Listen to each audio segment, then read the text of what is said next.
All right, we should be good to go. Let me just finish getting things set up. Or let me send out an announcement.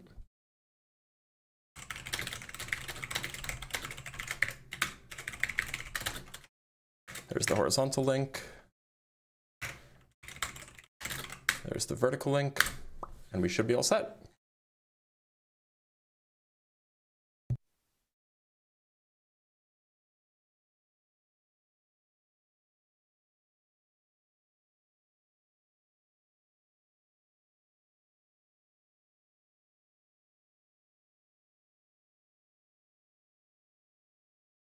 All right. Let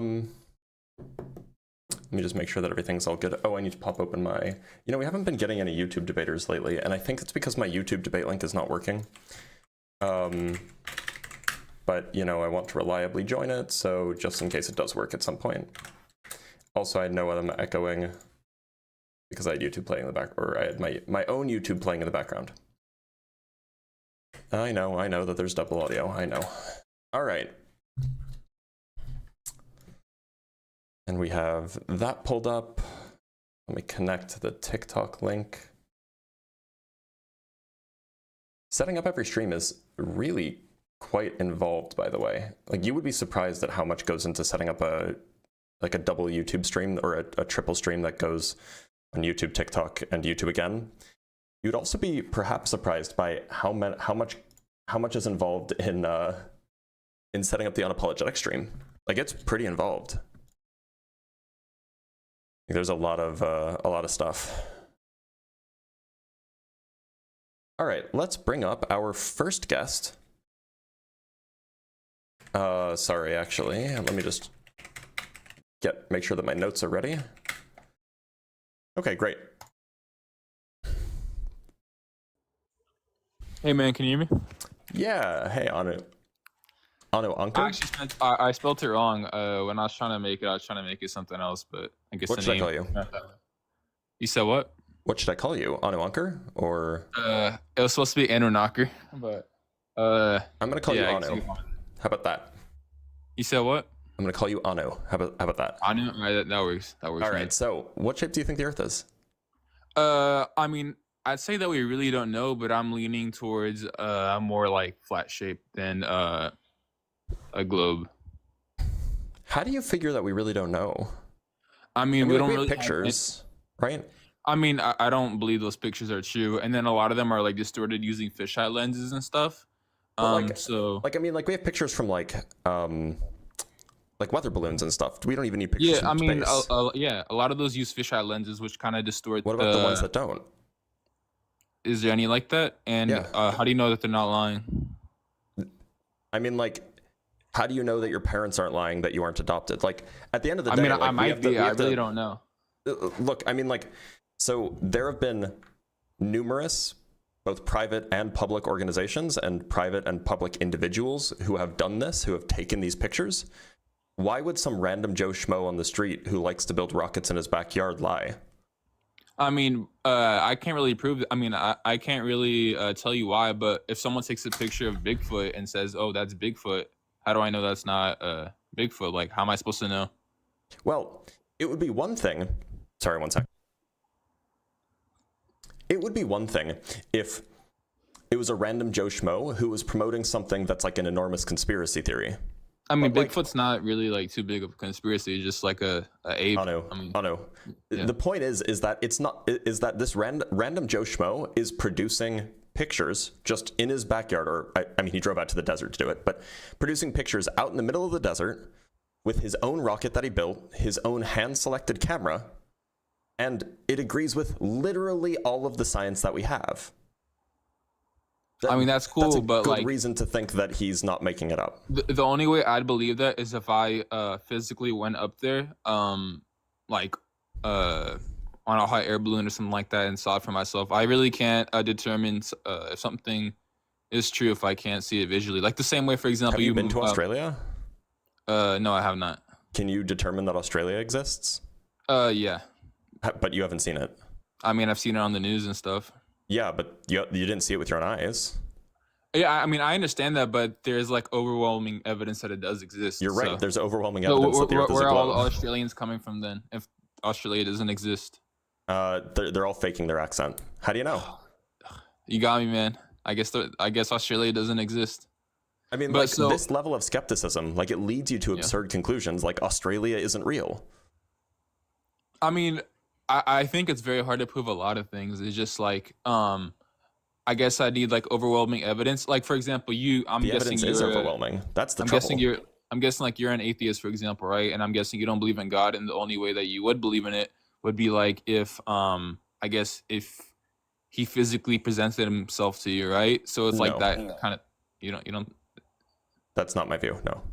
okay. I mean, I'm not trying to get on a tangent, but would there be a way to prove that the Earth is a globe, just like besides using photos and stuff like that? Like Yeah, we through can make experiments? predictions. We can talk about the way things are. For example, do you have an explanation as to why or how the air pressure decreases with altitude? Like if you drive from, I don't know, Los Angeles to Denver, and you just carry like a pressure gauge with you, a barometer, you'll find that the air pressure starts out fairly high, and then as you get higher and higher in altitude, the air pressure gets lower and lower. Do you have an explanation for that? I mean, how would that not work on a flat Earth model? What's the explanation that you can provide? What's the explanation that you can provide? I just want to hear it out. For me, I'll see. on the globe model, it uses gravity.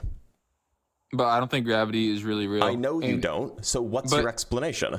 So here's the thing about gravity, right? So they say the Earth formed about 4.5 billion years ago, right? And the moon formed around the same time, correct? A little bit later, but yeah. Yeah. And they say that the moon moves about 1.5 or like 2 inches away per year, correct? No. Well, that's how quickly it's moving away now. It hasn't always been moving at that rate. So how do we know that? Because so if gravity is the force that attracts everything to a greater mass, why is the moon moving away all of a sudden? So the reason why the moon is moving away from us, and by the way, this is a huge tangent. I asked you for an explanation as to how air pressure changes with altitude on your model, but I'll answer. The reason why the moon is moving away is because the moon is losing gravitational energy, kinetic energy, as a result of friction.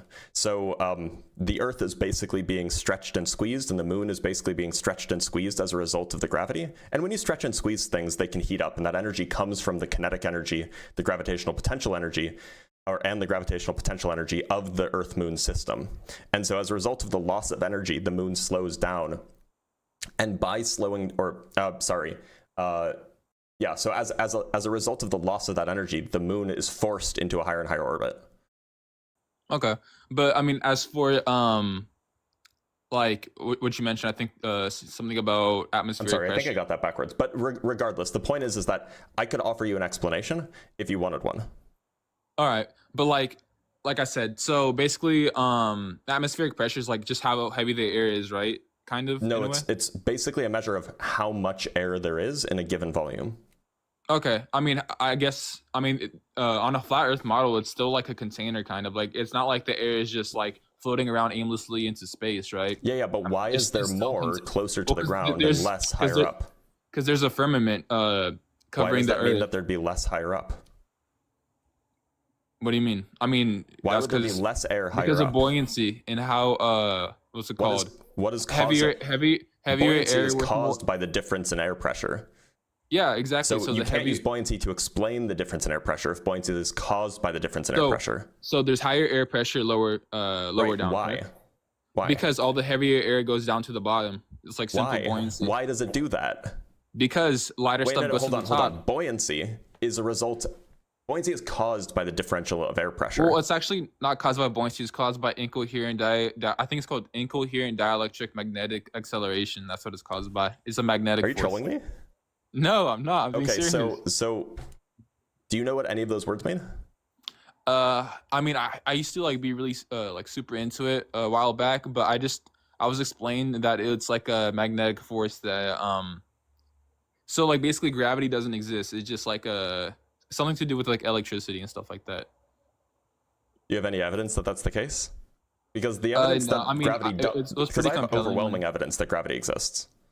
I don't know. It just gravity doesn't make sense to me. Like if the moon's moving away, why are we not moving towards the sun at like 1.5 inches per year? Like it doesn't make sense. To be clear, the moon moving away is a result of the dynamics of the Earth and the moon, and the fact that the Earth and the moon are not individual point particles. They are things with objects that stretch and squeeze and transfer motion. Sorry, the correct explanation for why the moon is moving away is because it's stealing angular momentum from the Earth. The Earth's rotation is slowing down, and in doing so, it's transferring that energy via the gravitational force so to then you're the saying moon, causing the moon to speed up, getting into a higher orbit. So you're saying Earth used to spin way faster than it does now? Yes, and we know that for a fact. How could life even exist then, if it spun way too fast? I don't know what you mean by way too fast. Why wouldn't life be able to exist if it was spinning twice as fast? How much has it slowed down? So I think like 65 million years ago or so, it was spinning. It took 22 hours for it to be a day. Mm-hmm. So why couldn't life exist if a day was 22 hours long instead of 24 hours long? That's only 66 million years ago, right? 66 million years ago. Yeah. I mean, in the grand scheme of things, it's almost nothing. We can look up the numbers if you want. The Earth used to spin about twice as fast, like I think it was like a billion years ago or something like this. That makes no sense. How would life even be able to exist? Why wouldn't life be able to exist? Twice as fast? I mean, everything is... I mean, the Earth spins like at this speed for a reason. Like it's what do you mean for a reason? I mean, it's all been calibrated. What negative effect would it have on life? What has changed? What negative effect would the Earth spinning twice as fast have on life? What does the spin of the Earth change? What does the spin of the Earth change? Not much, really. It just changes the length of a day. So it could spin twice as fast as it does now, nothing would happen? Yeah, I mean, like, we'd probably have to recalibrate how our economy works. Wouldn't gravity just not work and we just fly off the planet? No. I mean, that doesn't really make sense. What makes you think that? The Earth spins very slowly. Once every 24 hours is very slow. On a globe Earth, if everything is spinning really fast, how do we not fly off? It's not spinning really fast. Okay, look. So if I get a helicopter, right, and I fly, let's say. Hold on. No, I'm not letting you pivot, Anu. The Earth is not spinning really fast. It spins slower than the hour hand on your watch. It's 1,000 miles per hour, is it not? Have you ever looked at an analog clock before? Yeah, I have one. Okay, you know the hour hand? Yeah. It doesn't look like it's moving, right? I mean, if you stare at it long enough, yeah. Like it's hard to tell that it's moving because it's moving so slowly. The Earth spins at half that speed. Well, I understand that you're saying that full circle in 24 hours rather than in 12 hours. Because they say that the Earth's circumference is like what, around 24,000, 25,000. Something like that, yeah. Yeah, I mean I guess that would work on that model, but like I said, we don't really know how. I mean, look, there's a lot of things I could go into. But it just seems like you're confused by a lot of things. That's assuming that the Earth is 26,000 miles in circumference. So look, I mean, the point is that the question that you asked, well, if gravity is real, why is the moon receding? Well, we have an explanation. It's a result of angular momentum transfer. I mean, those are just like convenient responses. They're not convenient responses. They're not convenient responses. They are principled responses that come from known laws of physics. They weren't made up on the spot. We understand how these things work, and we've understood how these things work for hundreds of years. This isn't some convenient thing that somebody made up. But it seems like you can ask questions all day, and I will have an answer for basically every question you ask. But the moment I ask you a single question like, oh, why is it that, or the moment I ask you a single question like, what do those words mean in the explanation you gave for, why it is that you have denser air at the surface and less dense air at the top, you don't have any explanation as to what the words even mean. Why is it that my burden is, oh, I need to be able to answer every single question with extreme precision, and then it's just called a convenient explanation, but you don't have anything? I mean, you're the science guy, so you're supposed to. Why do you hold the belief that you have if you don't have an explanation for anything, and you know that the scientific explanations are there? I mean, look, I'm giving the best explanation possible that I can. Obviously, there's flat earthers who can explain it better than me, right? No, that's the trouble. There is, though. They've proven that the Earth is flat. They all do the same thing. I mean, why is there an ice wall surrounding the whole planet? There's not an ice wall. The Antarctic Treaty. There is. You've been lied to. The Antarctic Treaty doesn't mention an ice wall in it at all. There's literally photos of people going over the ice wall, and then they try to shoot them down with missiles. So there's literally not an ice wall. There's an ice shelf. Is that what you're referring to? I mean, I guess you could refer to beaches in Antarctica, right? with sand and stuff and palm trees. I'm Well, guessing. it's like rocks, but like yeah, not. I mean, It's cold, so there's no palm trees. It's like a I like mean, a rocky is that pebbly beach. actually But yeah, on Antarctica, or is yeah, that we have just like photos of it. a You can see satellite penguins island off of there. Antarctica? You can see penguins there. I mean, okay, but I mean, look, that's a part of the island, but like the greater Antarctica. The island? What island? I mean, there's islands in Antarctica. So wait, is Antarctica is Antarctica just an ice wall, or is it not? I mean, I wouldn't say okay, Antarctica's part of it, but like the North Pole, Antarctica, and maybe other areas that we don't know about on the huh? The North Pole isn't Antarctica. No, I'm saying the North Pole and Antarctica. Those are different things. But I'm just saying that. Yeah, but I'm saying that so the North Pole is like at the top, right? It's like Greenland. It's at the north. Yeah, like around there, and then Antarctica is obviously on the bottom. But I don't think. Yeah, I mean, I get but I don't think they're like ice caps or anything like that. I just think that it encircles the whole planet in like Why do you think that? Because I've seen videos of it. Oh, like, I thought that the videos couldn't be trusted. Oh, they are, because they try to shoot them down with missiles. So obviously, wait, no, but how do you know that that's not fake? I mean, it could be, but So then why do you believe it? Because like the Antarctic Treaty, it was like a treaty between all the nations that you can't go to Antarctica. It's literally not. Yeah, you can't go to Antarctica without government approval. You can go to Antarctica. In fact, Irish people don't even have to tell their government that they're going. Yeah, but then that's where they get shot down. Look, no, they don't. Yes, they do. The Antarctic Treaty literally, the Antarctic Treaty specifically says there can be no military on Antarctica. That is part of the Antarctic Treaty. Mean, a lot of the government can say whatever, but that doesn't mean the second point is that the Antarctic Treaty only applies to citizens or to countries that signed on to the Antarctic Treaty, and not less than, it's about a quarter of the world's countries signed on to it. The rest did not. So how come when people go there, they get told by the government to leave? They might be citizens of the countries that did sign on to it. But how would they know if someone's a citizen or not? Like, how would you prove that? Because people have to register flight plans or boat plans. Yeah, you have to register. So I can't just take a boat. If you want to get into a plane, I mean, you can. You can do that. You can go to Antarctica privately. I mean, I think that's what they show you, but there's actually like a greater Antarctica. It's like the whole ice wall. What are you talking about? Look, so there's no evidence of an ice wall. I don't know why you think that there is. We don't really know how big the Earth is. Like we just been told it's 26,000 miles. So what do you make of the fact that there's a race every year, like a boating race going around Antarctica? Okay, I mean that could just be a part of Antarctica. It's not all of Antarctica. They make a complete circle though. They just go west for the entire time, and then they end up back where they started. I don't know. What's that race called? Let me pull it up.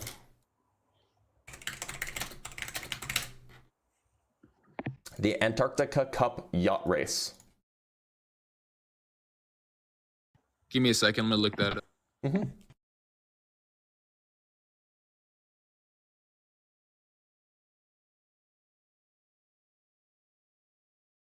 Yeah, it's rich people stuff, absolutely.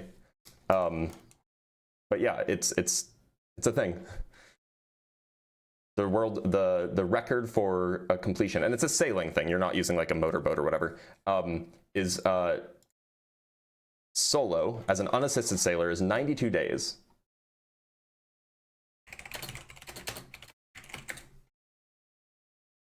How do you explain red sprites? Don't change the topic. Okay. Can you address the Antarctica Cup Yacht Race? I mean, that doesn't really mean anything. I mean, they could, if I, what's it called? Doesn't really mean anything? I mean, if I said go around the iceberg and called it Antarctica, that wouldn't mean that they're going. How do they end up back where they started just by going west? I mean, that could work on a flat Earth model. I don't really know how the flat Earth model. You're right. It could, but it would take so much longer, because on a flat Earth model, the largest distance that you can travel is going around Antarctica, or hanging out near Antarctica. That's the largest possible distance that you could go. I mean, that's possible. On the globe model, it is one of the shortest one of the shortest circles that you can make while going purely west.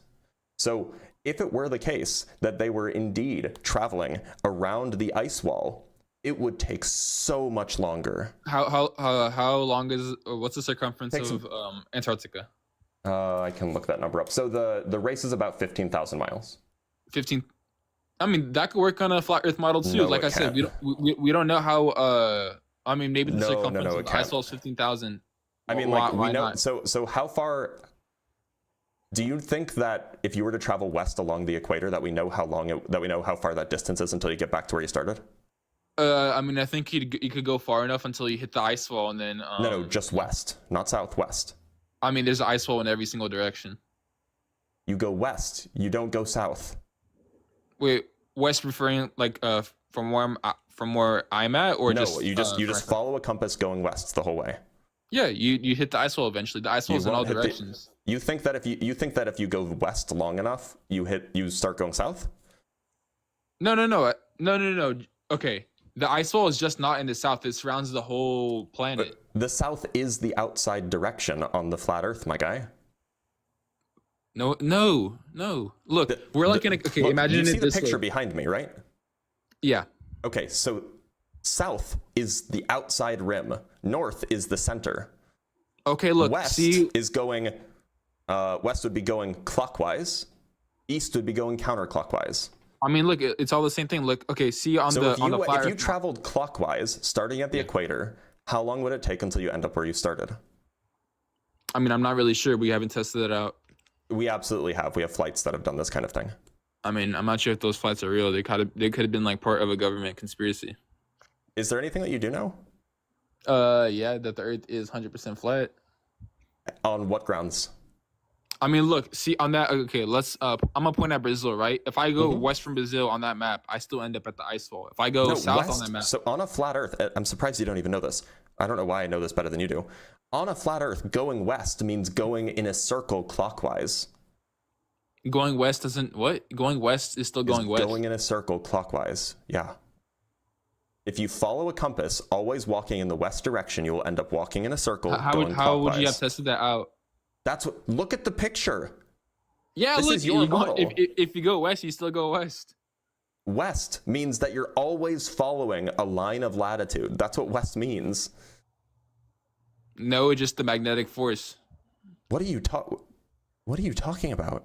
That's how compasses work, from the magnetic force of the Earth. Right, and that magnetic field will always point you towards the North Pole. So you'll end up having to turn as you walk. So wait. So you're saying the west would point me towards the North Pole? No, On the globe Earth model? compasses point you towards the North Pole. West Yeah, means if you- that you if you go- always if you go go in north. the left direction relative to the direction that the compass is pointing you. I'm confused. So If imagine you go this. north- So maybe I can help you understand, Anu. So if you want to walk west, what you should do is you should get a compass. You should face in the direction that it says north is, and then you go Okay. left. Do we Would understand? that'd just be west. Yes, that's what west is. So you as long as you are always facing the North Pole and you're always walking left, you will always be going west. Do we agree? Yeah. Okay, now if you do that on a flat Earth, what kind of shape will you trace out? I mean, you just go left. Right, but as you go left, does the direction that north is in change relative to you? I mean, I guess let me think. Think I hard mean, about kind this. of. It depends on. Yeah, I think it would. Yeah, so as you go left, now the direction of north will tilt a little bit to the right. Yeah. Right? And so in order to keep yourself facing north, you would have to turn a little bit to the right. And then your left would turn a little bit, and then you keep doing that. So you'll keep turning as you go around, and you'll make a full circle. Yeah, I mean, that's according to the globe Earth model. No, that's according to the flat Earth model. No, I mean, The globe Earth model, you don't have to turn at wait, all if you're on the how equator. can you know? Wait. How can you assume how a compass will work on a flat Earth model if you think Does you're the on flat globe Earth always point towards? On the flat Earth model, mean, does look, the if compass we're on always a- point towards the if- center? If we're on a flat Earth right now and the compass works fine, like, On a flat Earth, does the compass always point towards the center? what do you mean? Does the compass always point towards the center? I'm guessing so. Okay, so if that's true, then we just agreed that if your compass was pointing towards the center and you move left, then the direction that the North Pole, the direction that your compass will point, will shift ever so slightly to the right. And so you'll have to turn in order to adjust to make sure that you're still facing north. Do you need a diagram? I can pull up a diagram. I need a diagram. Okay, let's get you a diagram.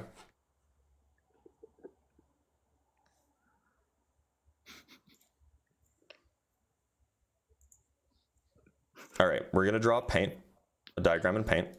All right.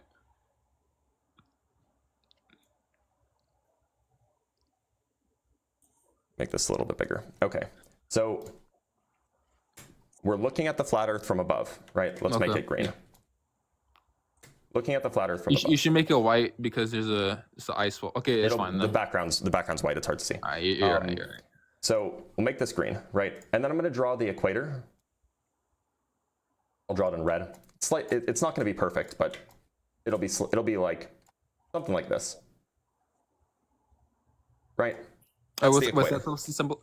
The equator. I mean, I don't think the equator works like that. I think it just cuts through the Earth, like straight through the middle. That's why, like, we have all this is what we would call north. This is what we would call 0 degrees north. It's like where Ecuador is. It's like where Equatorial Guinea is. It's like where various places in the Pacific or in the in like Southeast Africa Asia, it's that part of the world. It's this circle, right? Now, if you're standing here, let's say I'm going to make you a little blue circle, right? That's hard to see. Let's make you a little yellow circle, right? Yeah. You're standing on the equator. Now, if you're facing north, that's that direction, right? Correct. Okay. Now, if you take a step to the left, that's hard to see too. If you take a step to the left, that would be moving in that direction. Let me make this pink, say. That'd be moving in that direction. Now, in that case, now you would be here, right? Yeah. But now, if you want to go north, if you want to be facing north again, so that you can make sure that you're heading in the right direction, well, there's the center, so it would be like facing like this way. You'd have to face that way so that your compass is still facing north. I mean that's if you're pointing to a specific point. Like, why can't north just be like pole. A greater area? That's the center. Do you think that the north is a different thing? Okay, look. So in the initial circle that you made, right in the line, I was going straight up, right? Why can't north just be like that whole area above? What direction does the North Pole point in? Or what direction? Sorry, not the North Pole. What direction does the compass point in? It points this way. Yeah, okay, look, so see the green area at the top, like that whole area. This is okay, hold on. If you are here, let's put you here now. Imagine that you're here now. What direction do you think north is in on a flat Earth? Still north. You think north is this way? It's still up, yep. Up to the edge. But that would be to Antarctica. Exactly. So you think you can go north and end up at Antarctica? Yeah. I mean, so you think that your compass would point towards Antarctica? Yeah. I mean, does it not do that now? I mean, now. No, compasses point towards the North Pole, not Antarctica. Yeah. I mean, what I'm saying is this, right? So Antarctica, the North Pole, all that. It's not. It just Antarctica. The whole thing. Antarctica is around. In your view, right? Yeah, let's call it Antarctica. You can call it the ISO Antarctica, yeah. This is Antarctica. Correct. Generally known as the South, right? I mean, okay, look, when I say Antarctica, right, in the way I'm referring to the model, right, I'm not referring to it as like the South Pole, right? I'm referring to it as like the ISO. The reason it's called the South Pole is because if you follow a compass heading south, you'll end up at it. Okay, a jellyfish is called a fish, but it's not a fish, right? Wait, so do you think that if you go south, okay, here's a good example. Do you think that if you go south from Australia, you can end up in, I don't know, Korea? No, you could end up at the ice wall. Okay, if you think that you go south from Brazil, do you end up ice wall? And if you go south from South Africa, where do you end up? I mean, yes, the ice wall, like in every single direction, you end up at the ice wall. I'm gonna draw a picture for you. So you think that if you end up, I'm just gonna draw some continents for you. So here I need a different color. Okay, so here we have South America. Here we have Australia. What am I missing? Here we have Africa, right? Yeah. Something like that. So you're saying to get to the, sorry, those should be on kind of like, it should be kind of I mean, this. look, you're kind of doing it like they're pointing up in opposite directions. We don't know how they're all laid out. Like they could all be like next to each other. We don't really know. Do you see the, wait, so you don't think that like we know how far away things are from each other? We do, right? But we don't know how they're exactly arranged. I mean, like, so like, for example, we know from time zones that, yeah, like Argentina is like what, 8 hours or like 12 hours difference from Australia. I mean, time zones are kind of weird because you could literally like walk like a mile and then they completely change. So yeah, but time zones roughly track the sun. So like if you have a 12-hour time zone difference, what that means is that it will be nighttime for one group of people and it'll be daytime not for the necessarily. other group Like of people, for example, right? In most parts of Alaska, they is follow. this a troll? No. Look, so in Alaska, right? They usually follow Pacific Standard Time, correct? No. Or most of Alaska does. No, I don't think that they do. I mean, they might call it something different, but most of Alaska has like the same time as like the like no, California. they have. So I'm on Pacific time. They are on Alaskan time, which is Okay, 1 hour earlier. What's the time in Juneau right now, for example? It's 8:30 in the morning. Okay, so they're like an hour behind basically than us. So, but Japan is like what, 9 hours ahead of us or behind us? What is it? Japan it's currently 1:27 in the morning. So they are, but it's 1:27 in the morning tomorrow. Like on the 18th. So how could we go from Japan all the, okay, Japan's like not necessarily too far from Alaska. I mean, they kind are of far from each other though. You just don't know how big the Pacific Ocean is. Okay, let's go to the like the Aleutian. What's the time at the Aleutian Islands, whatever. Aleutian Islands. Okay, yeah. Sure.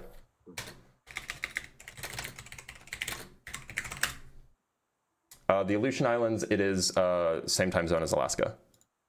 Yeah. So how can they go from 8 o'clock there all the way to 1 o'clock in the future in Japan when they're not even too far from each other? They are far from each other. There's like a whole ocean between them. Yeah, I mean everything there is okay, but how far are they in miles? How far are the Aleutian Islands from Japan? Here's a picture. I know you don't like. Actually, this is a flat Earth picture, so you might like this. Oh yeah, it's not. This isn't a really flat Earth, but the Aleutian Islands are here. Sorry, let me. I mean, they stretch out further. The Aleutian Islands are here, and Japan is there. Yeah. Right. So that's a pretty big. I don't know if you can see this. Oops. Sorry. My background shifted. That's a pretty big ocean between them. That's like half the Pacific Ocean. The Aleutian Islands, right? You can see the islands. Okay, there's like the main Aleutian Islands, but then there's also a bunch. I looked up the time in the whatever city there is. I mean, okay, if you go like to the most northern Japanese island and then go to the most western Aleutian island, how can they only be like they're separated by so many hours? Do you want to just look up a map of the time zones? Sure. Okay.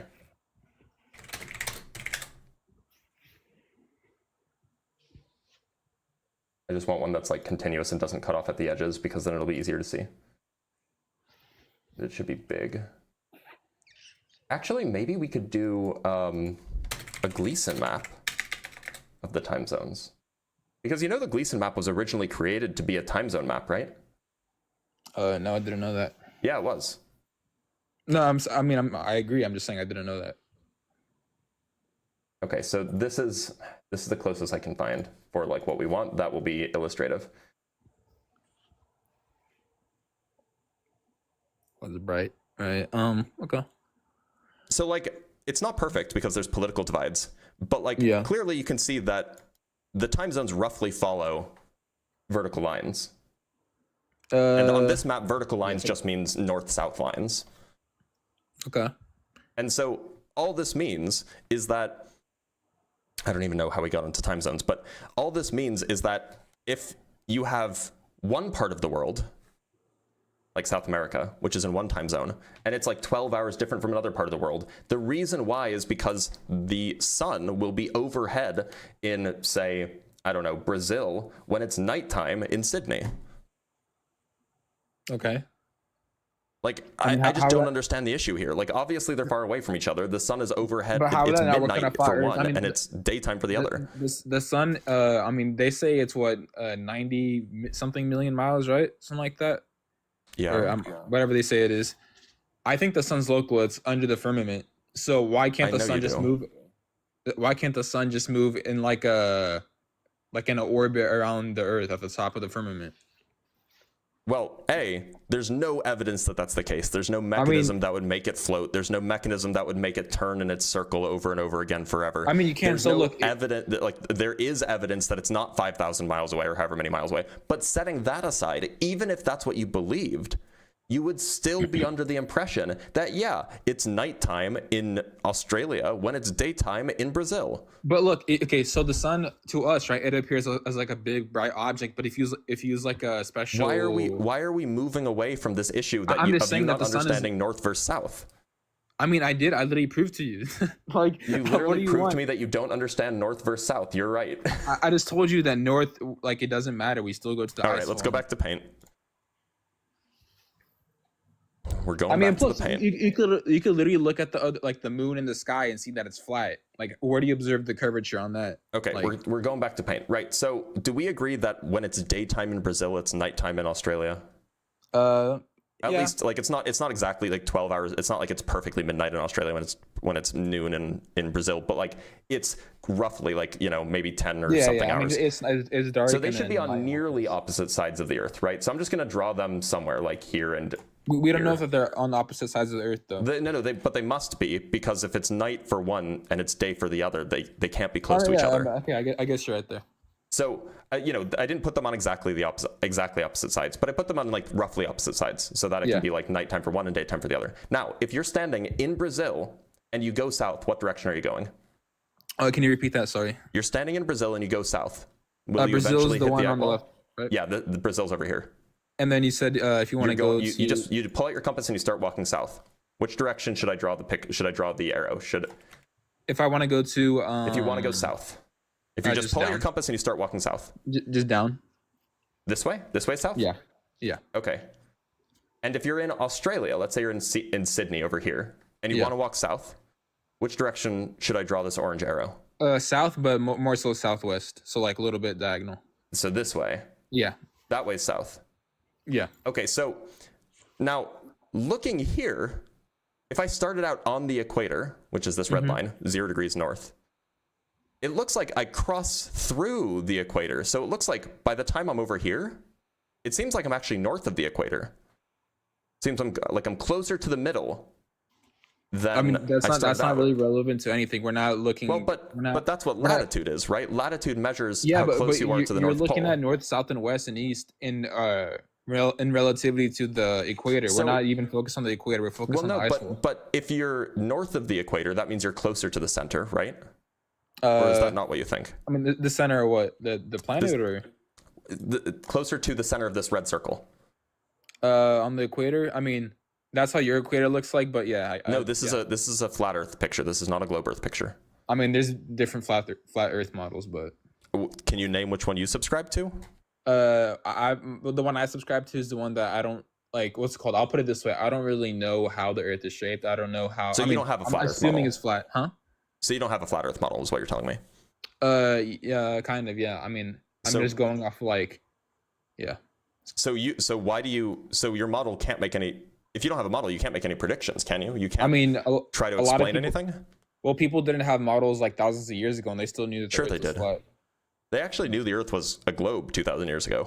Yeah, but for the rest of humanity, like pre 2,000 years, they thought there it was about 2,500 years ago. That's why when they sail on ships, they end up at the ice wall. There's been documentations of people in the 1700s, 1600s ending up at the ice wall and stuff. And you believe that, even though you've never been?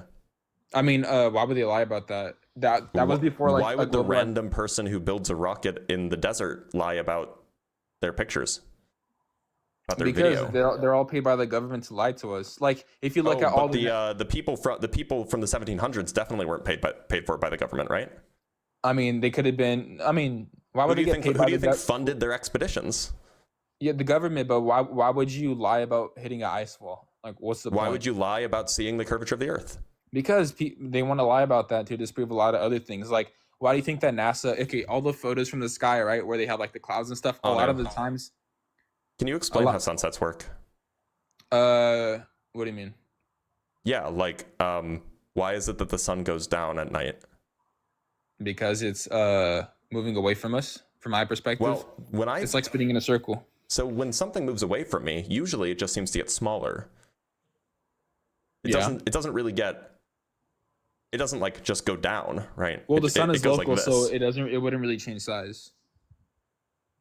If it's not changing size, then why can't we still see it? What do you mean? If it's not getting smaller, because the reason why things around the Earth. So it's going around the Earth, so it dips out of our view. Wait, it's going around the Earth? I mean, I guess that's how it works. Yeah, it's going down the bottom in an elliptical orbit. Yeah. Wait a minute. So why can't I see it at midnight? What's stopping me from seeing it? Because it's well, let's say you're in California, for example. The sun could be all the way in Brazil. Okay, but why can't I see it? Because it's in Brazil.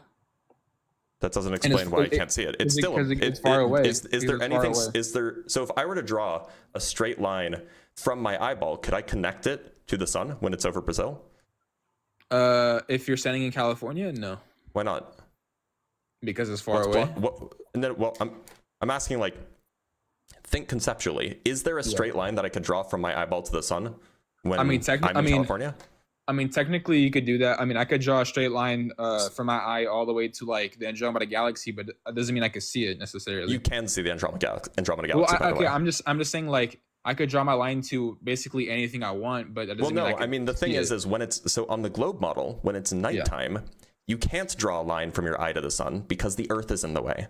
Is there anything in the way between my eyeball and the sun when it is nighttime on a flat Earth? I mean, there's like atmospheric stuff, but we can see through the atmosphere. Is there anything in the way?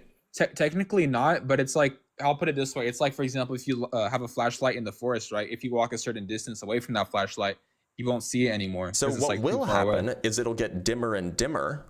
Yeah, it gets dimmer and dimmer till like you can't see it. But that's not what the sun does. The sun just gets lower, right? Yeah. It doesn't get dimmer and dimmer because it's going around the Earth. It will dip out of view. Why does it dip? It should just get dimmer and smaller. I mean, it does get dimmer though. It gets a little bit dimmer. It doesn't get dimmer to the point of disappearing. If it was just staying above, we should just see it staying above the horizon the whole time and just fade into nothing. If I have a source of light, right, and I walk far enough away from it, I can't see it no more after like a certain amount of time. So it fades into nothing. It doesn't just dip below the horizon.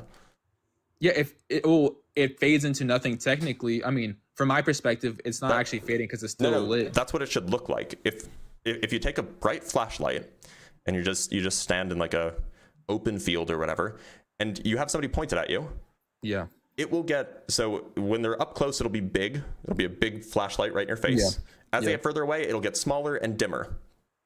It won't dip below the horizon. It'll just get smaller and dimmer. That's because it's stationary. The sun is not stationary. It's literally not stationary. It's moving away from you. No. Okay.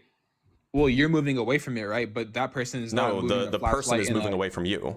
So are they going like in an orbit or something?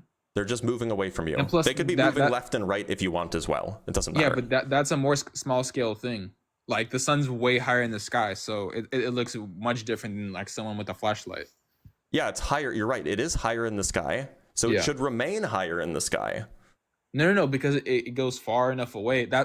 When there's a sunset, right? It's not instantaneously like dark, right? It kind of like goes slower and slower, like the sky's pink and whatever. I'm not talking about the brightness of the sky. I'm talking about the actual sun itself, right?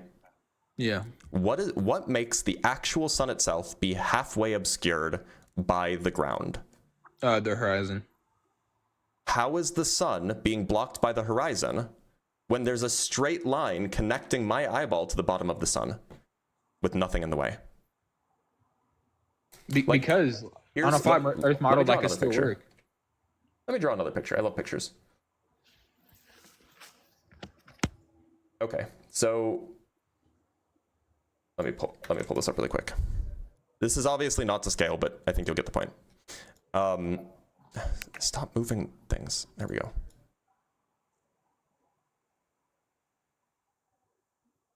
I don't know why it's. And look, this is assuming that the sun moves in like a perfect orbit, right? Like no, it's not. It's not assuming anything. It's not. Let's say you lie on your back, right? If you lie on your back and the sun, like, if you just trace your finger, this isn't assuming any of that. Okay. Okay. So here's me just standing here, right? The horizon on a flat Earth model. So here's me standing here, right? So I'm gonna just draw the sun, obviously not to scale, but it'll illustrate my point. So when the sun is here, I can see the whole thing. When it's like nearly directly overhead, I can see the whole thing, right? And I can see the whole thing because there's a line connecting to this side of the sun that's unobstructed, and there's a line connecting to this side of the sun that's unobstructed, right? There's just nothing blocking my view. I can see both sides of the sun. Yeah. Okay. Now. Oh, wait, what do you mean both sides? I mean, I can see the whole circle, right? Circle. So the Earth is the sun is flat. No. But you just said it's a circle. We see two-dimensional cross sections of things. Exactly. So a two-dimensional cross section of a sphere is a circle. So how do we see the sun and the moon in the sky and then? Hold on, I'm not gonna let you change topics. I'm not gonna let you pivot. Now, imagine that it's like, imagine, obviously not to scale, shrink me down a lot so then it can be to scale. It'll be the same thing. Now imagine that like now the sun is in like over Africa or something, and I'm in California. Now, now I can still see the tippy, and it's about to be sunset for me, right? Well, so if you're in California and the sun's in Africa, you won't be able to see it. No, maybe it's like about to be sunset for me or something like this. Okay, I don't know, wherever it would be where it's about to be sunset, right? I can still see the top of the sun because nothing's stopping a line connecting my eyeball to the top of the sun. But for some reason, so I can still see the top of the sun because it's half sunset. But for some reason, and this needs explanation. There's ground stopping me from seeing the sun, the bottom half of the sun. I just can't see it. This is what it looks like. Why? What's going on here? Why can't I see the bottom half of the sun? Because it's beneath the horizon. But it's not. It's above it. The horizon, the ground is down here. Why does the horizon all of a sudden get up here? I mean, no. These are assumptions that you made off of like how it would work on the flat Earth model, right? But wait a minute. So do you think that when it's like sunset for me, is the sun still above the ground? I mean, the sun's always above the ground. Okay, so that means that if I'm seeing half of the sun intersect with the horizon like this, that means that there must be something there.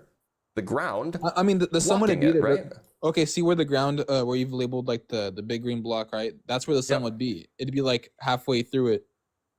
So you're telling me now that the sun should be here? I mean, it should be more right, I guess. Yeah, kind of. I guess like that, kind of. So the sun is touching the ground. I mean, the sun never touches the ground. So then, how is it touching the ground? How? What? How can the sun touch the ground if it's always in the sky? That's a great question. So then I should draw it up here. If it's still in the sky. No. But okay. Well, I guess you're being like super literal about it. But okay, I guess. Yeah. Where is the sun? In the sky. Okay. So is it some distance above the ground? Yeah. We don't know how far it is. Let's say a couple thousand miles. Who knows how far it is? A couple thousand miles. Sure. So if it's above the ground, then I can see the top half of the sun right at sunset, right? There's a direct line connecting the top half of the sun to my eyeballs. That's how I can see it. Okay. What's stopping this line from the bottom half of the sun from getting to my eyeballs? Why can't I also see the bottom half? I mean, you could always see the bottom. Okay, you could always see the whole sun until it dips below the horizon. So we're talking about halfway through sunset when you can only see half the sun. Yeah, why can't I see the bottom half? Why can I only see? Because it's dipping below the horizon. It's going beyond. Wait. So look, I'll go over this again. I can see the top half because there's a direct line connecting my eyeball to that part of the sun, right? Yeah. There's also a direct line connecting the bottom half to my eyeball, Yeah. right? Yeah. So why can't I see the bottom half if there's also a direct line connecting the bottom half to my eyeball? You can see it though. Look, Not so okay, during a sunset. because it's below the horizon. What are If you it's talking below about? the horizon, then it should be touching the ground. Okay, it does touch the ground. It does. So it's like here. No. Okay, so you're assuming that like it's just like floating above us, right? Is it not? Well, it is, but the way the sun orbits is not like in a super like circular pattern. Like It doesn't there's, matter. It doesn't matter. You can always find you can always like project it to a plane like this so that it's just some further distance away. Okay, look, for example, the Doesn't sun matter above the shape you. of the orbit. So let's assume the sun above you on the left, right? That's like 1 o'clock, 12 o'clock sun, Yeah, right? something like that. The sun that you have on the right, that'd be like maybe like a 5 o'clock. No, this would be like 6. So I haven't drawn it to scale, but like this is intended to be like 6:30 or like 7 o'clock. Okay, right, and a 7 o'clock sun or 8 o'clock, whenever it's like about to be night, right? Yep, like everywhere. right at sunset. Yeah, that would be like halfway through the ground, and I'm not So it talking would be about like that in a this. literal sense. I'm just saying it would be like, I wouldn't say it's like actually Look, touching the ground. where is literally the sun actually in the at that sky. time? Okay, so it's It's actually always in like the sky. here. It is from our perspective. It dips below the Okay, horizon. so 'cause it's moving away from actually us. right here. Yeah. Okay, so if it's actually right there and it's giving off sunlight in all the directions, right? Yeah. That's what the sun does. It gives off sunlight in all directions. In particular, there's going to be sunlight that comes from this part that gets directly to my eyeball. And there's going to be sunlight that comes from this part that gets directly to my eyeball, right? Yeah. Why doesn't this sunlight get to my eyeball then from the bottom bit? It does. Sunlight is. If I mean, it gets the to sun- your the sun's eyeball a very from the strong bottom, then object. you should be able to see the bottom. I'm confused on why you're talking about the bottom all the time. Like, Because you can't see the bottom at sunset. You can only see the top half. okay, why not? Why can't you see the bottom at sunset? What's causing that Wait a minute. obstruction? Wait, hold on. This is just an empirical fact, right? Okay, show me the image of a sun at sunset. Yeah, okay. I'm not sure if you've ever seen a sunset before, but you can I've see all seen kinds of so many sunsets. I'm just trying to find clearly one not. I'm just trying to find one over water so that you can't say that it's like land blocking it or something like this. it. Okay. Actually, there's a good video that I know. Maybe you'll like that more. Someone in the one comments said, with this logic, you should be able to see a dimly lit sun at 10 p.m. I mean, you can sometimes. It depends on where you are. In the North But the Pole, equator- when I was in Iceland, that's how it worked. Okay, there's a particular one. Do I have it saved somewhere? Oh, it's this one. Here we go. All right. Okay, this is a sunset into the horizon. It's this is over the Pacific Ocean. Oops. Wait, is it full screen? Yeah, I'm just trying to adjust it. There we go. So then it's in the middle. Okay. All right, sunset. So I'm just gonna fast forward a little bit because Okay. otherwise we'll have to wait for a while. Okay, we can see the top and bottom still. Yep. Oh, what's happening? It's going below the horizon. Okay, so at this moment right here, Yeah. let's go back to our paint drawing. Where is the sun? That moment right there. It's halfway. Okay, in a literal sense, or like In a literal sense, where is the sun? it'd be like so it'd be like super far right, but Okay. it'd look like it's We'll just below the we'll just draw horizon. it further right. Fine. Yeah, yeah, but from that perspective, it'd be like super far right, but it looked like it's below the horizon because it's so far away. Wait, but hold on. We are not done yet. Yeah. Oops. I just want to delete these. Delete that. Okay, so now I'm going to go and I'm going to draw your super far away sun, right? Yeah. Solid outline, no fill. There we go. And let me just extend the ground a little bit. There we go. Super far away sun, right? Yeah. Okay, so that would be like when it's like in the horizon, right? Yeah. I mean, it's kind of hard to illustrate on paint, but like, when it's at a great distance, right? I'm guessing it's like thousands of miles away. It looks like it's I mean, it's like the same way. This is just zoomed out. We're just zoomed out a lot. Yeah, it's like the same way if you see someone like super far away, they'd look like now so the part that we can't see is which part of the sun? When it's is it below the horizon, the top half? You cannot see the bottom. You can't see the bottom half. So this part of the sun is the part that we can't see. Correct. Hold on, let me make this a little bit bigger. There we go. And let me make this a smidge bigger as well. There we go. Okay, so that's the part we can't see down there. Now, I can see the top half, right? So there's a straight line connecting my eyeballs to the top half. Yeah. There's also a straight line connecting the bottom half to my eyeball. Yeah. So what's stopping the sunlight from that bottom half from getting to my eyeball? The ground. The horizon is obstructing it. Wait a minute. So you're telling me that the ground is doing this? Blocking the bottom half from getting to me? Okay, so wait. What are you saying blocks the bottom half of the sun on the globe Earth model? The curvature of the Earth. It literally dips below the curvature of the Earth. Okay, so why are you just randomly drawing a straight line? Why can't I just dip below the horizon? This is a flat Earth because your model is flat. But why are you drawing a straight line? Because obviously, okay, if we're on a flat Earth right now, why would you just assume these things? Assume what things? That the light could get to you from the bottom if there's a line connecting them? Random lines out of nowhere. Why are you drawing random What do you mean lines? random? Look, if there's a line connecting your eyeball to something, you should be able to see it unless something blocks it. Correct. So why can't you see the bottom if there's a line connecting the bottom of the Because sun to your it eyeball? moves far enough away. It's like, for example, How is far enough away doesn't make the line not exist anymore? If I'm on a super long like stretch of road, right, or maybe right, and I have like someone that I know, right, and they run far enough, right, I won't see their whole body after a certain point because it that's because of the curvature of the Earth. No, because the curvature doesn't make sense because they say there's like 8 feet of curvature per mile, then that wouldn't make no sense. No, it's 8 inches, my guy. 8 inches per mile, right? That makes no sense. Okay, your incredulity is not an argument. Do you actually have an argument for the shape of the Earth, or is it all just, yeah, I don't believe it because it doesn't agree with my preconceived notions? I mean, you literally didn't prove the model. You're just like assuming random things. I think that we can leave that to the audience and see how your explanation for the sunset is not an explanation at all. It was though. It just dips below the horizon. Except the horizon is still below it. It dips below something that it's above. Right? It dips below something that it's above. Yeah, the sun is above the ground. The horizon is the ground, right? It moves far away enough to the... Is the horizon where the ground meets the sky? Yeah.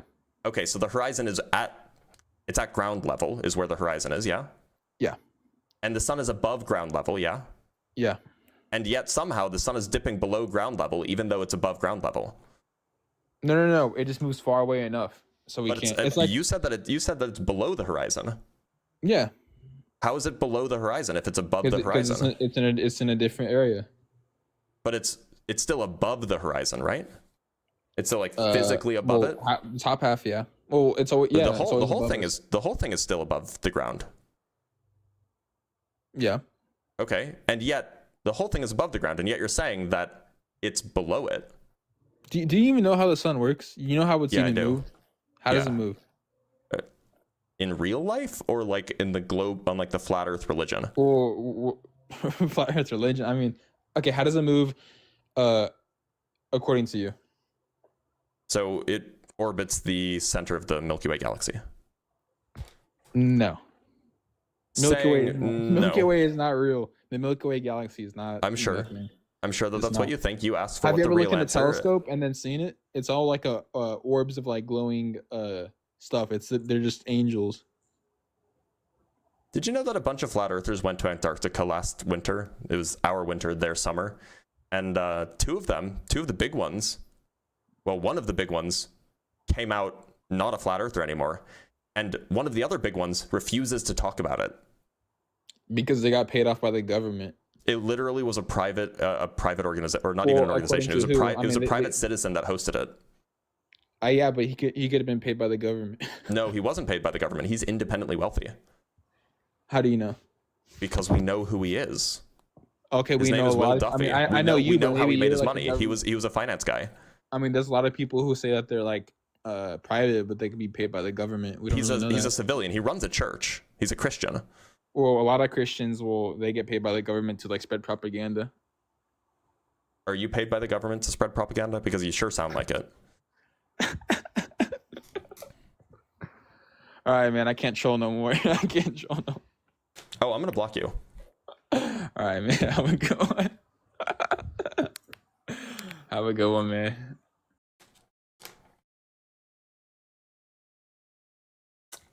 If any mods can see him, just block him. I don't want him ever showing up on my live stream again. He just wasted like an hour of my time.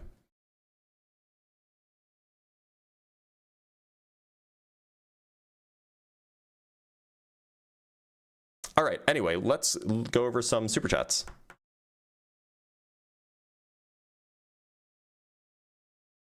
We have €2 from Cole. Stay awesome and patient. Well, we do stay patient. That's the good thing to do.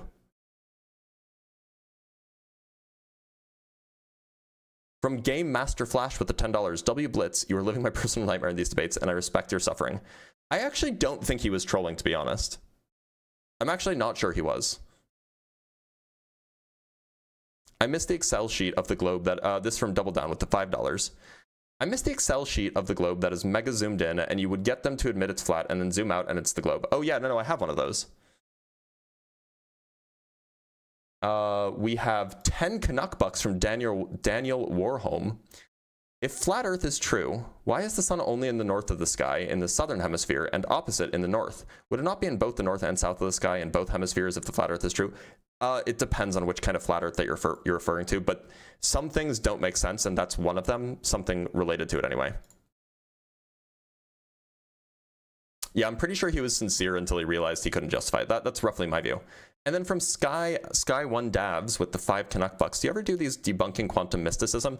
Not really, just because the kinds of people that I get are not the kinds of people that I would feel good making look silly. That's roughly what it boils down to. Let me just write something down really quick. All right, let us talk to Shane.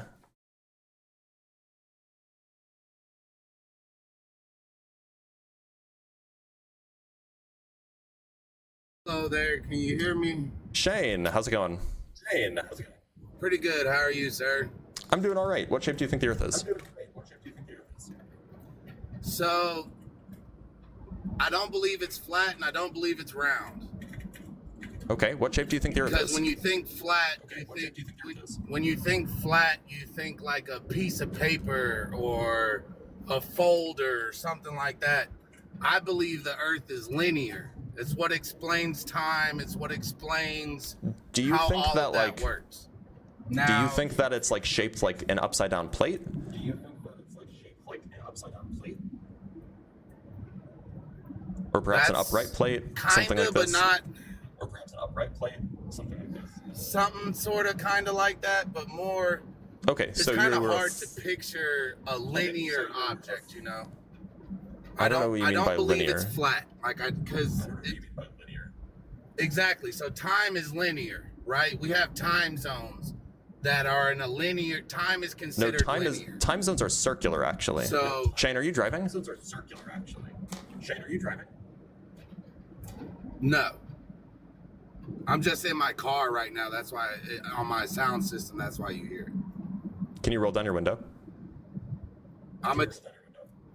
Yeah, I can roll down my window. I'm a traveling salesman. I'm literally sitting still right now. I'm just a traveling salesman. I'm in my car, window down, car just rode by. So like I'm not. Okay. Yeah, no, I believe that. I'm not driving right now. Sure. Yeah. Okay. You're good. So look, my question is like you know that time zones are circular, right? They loop back on themselves. That's what they say. Yes. Yes. I mean, like, So if it was linear, then you could go east forever and you could just keep traveling into the future. Well, so that's the thing. They how could you not? If you know time zones. And if you traveled west, you could just never travel into the future. You could just never travel into the future. go back in time, right? You know, but traveling west doesn't take you back in time. It's one of those things where. By the way, is your Bluetooth on or something? Because the like I'm getting some echo. Yeah, let me cut it off real quick. There, is that better for you? I hope so. Yeah, it is. Okay, so look. All right. Do you think that if you traveled north far enough, then you'd end up going south again, and then if you traveled south far enough, you'd end up going north again? Yes. Okay. That's equivalent to a globe Earth.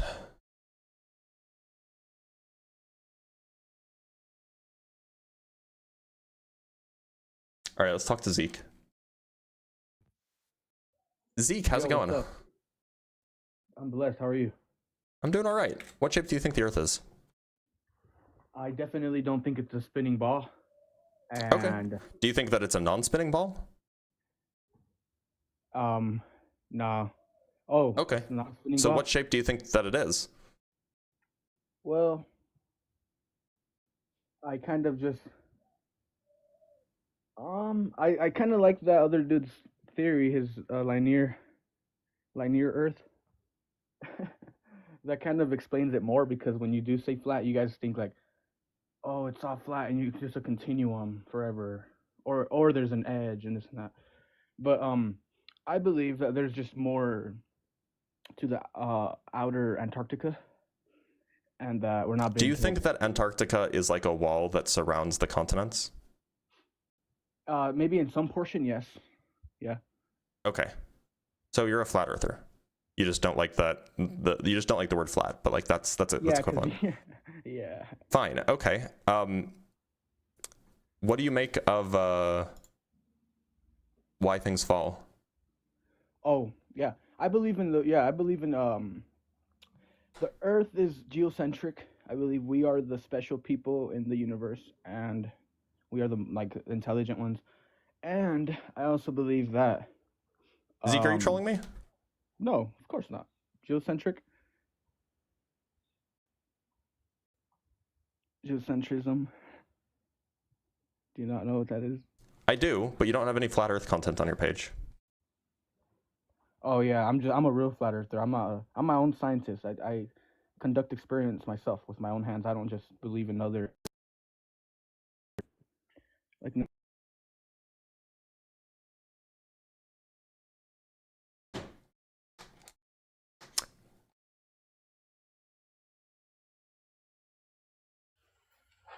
Science and natural law. How's it going? Hey, how's it going? Not a whole. I'm doing all right. What do you think the shape of the Earth is? Well, there's no shape of the earth. There's no outside of life. What the earth is just a layer in life, right? A layer where man, animals live on top of, right? That's your men. How far away do you plane think of the sun reference. is? Well, hold on. Let me elaborate on what I think it is. You're not And then there's answering. You're not another- answering the question, so I figured I'd ask a I'm telling you different what- question. No, I'm telling you what it is. It's I layers. asked you what shape it was, and you said that there is no shape. So you're not answering the question. You just don't want me to answer. I wanted an answer to the question, not like something about life. Like I want to know what the shape. Earth is not. what- That's what I'm saying. You're- It's not something outside of anything. It's something. I never within said it something is was. what I'm just asking what shape it is. What shape is the surface? What shape is the surface? What do you Yeah. mean? What shape is the surface? Yeah, it We does it. stand on the Is same it ground that I planar? stand on. You stand on. Is it spherical? Is it I don't. is it stand- the I don't inside of the stand on sphere? side. Is it Pringle I don't- shaped? Well, I don't experience standing upside down or sideways. So I only experience standing on a plane. I don't know about you. Okay, so you think it's planar? That's what I experience as well as you. Unless you experience something different, you would like to share it. Well, look. So my question is not what you experience; it's what you think it actually is. My thoughts is irrelevant. What I experience is I'm on a plane. It's And when not I'm on a irrelevant. mountain, That's the I'm question that I'm experiencing interested in. If you're not interested in talking about what shape you think it is, then this is not the right place for you. Oh, you about opinions? Okay, if you're about opinions, I'm sorry, I can't help you. Okay, goodbye. Oh, bye.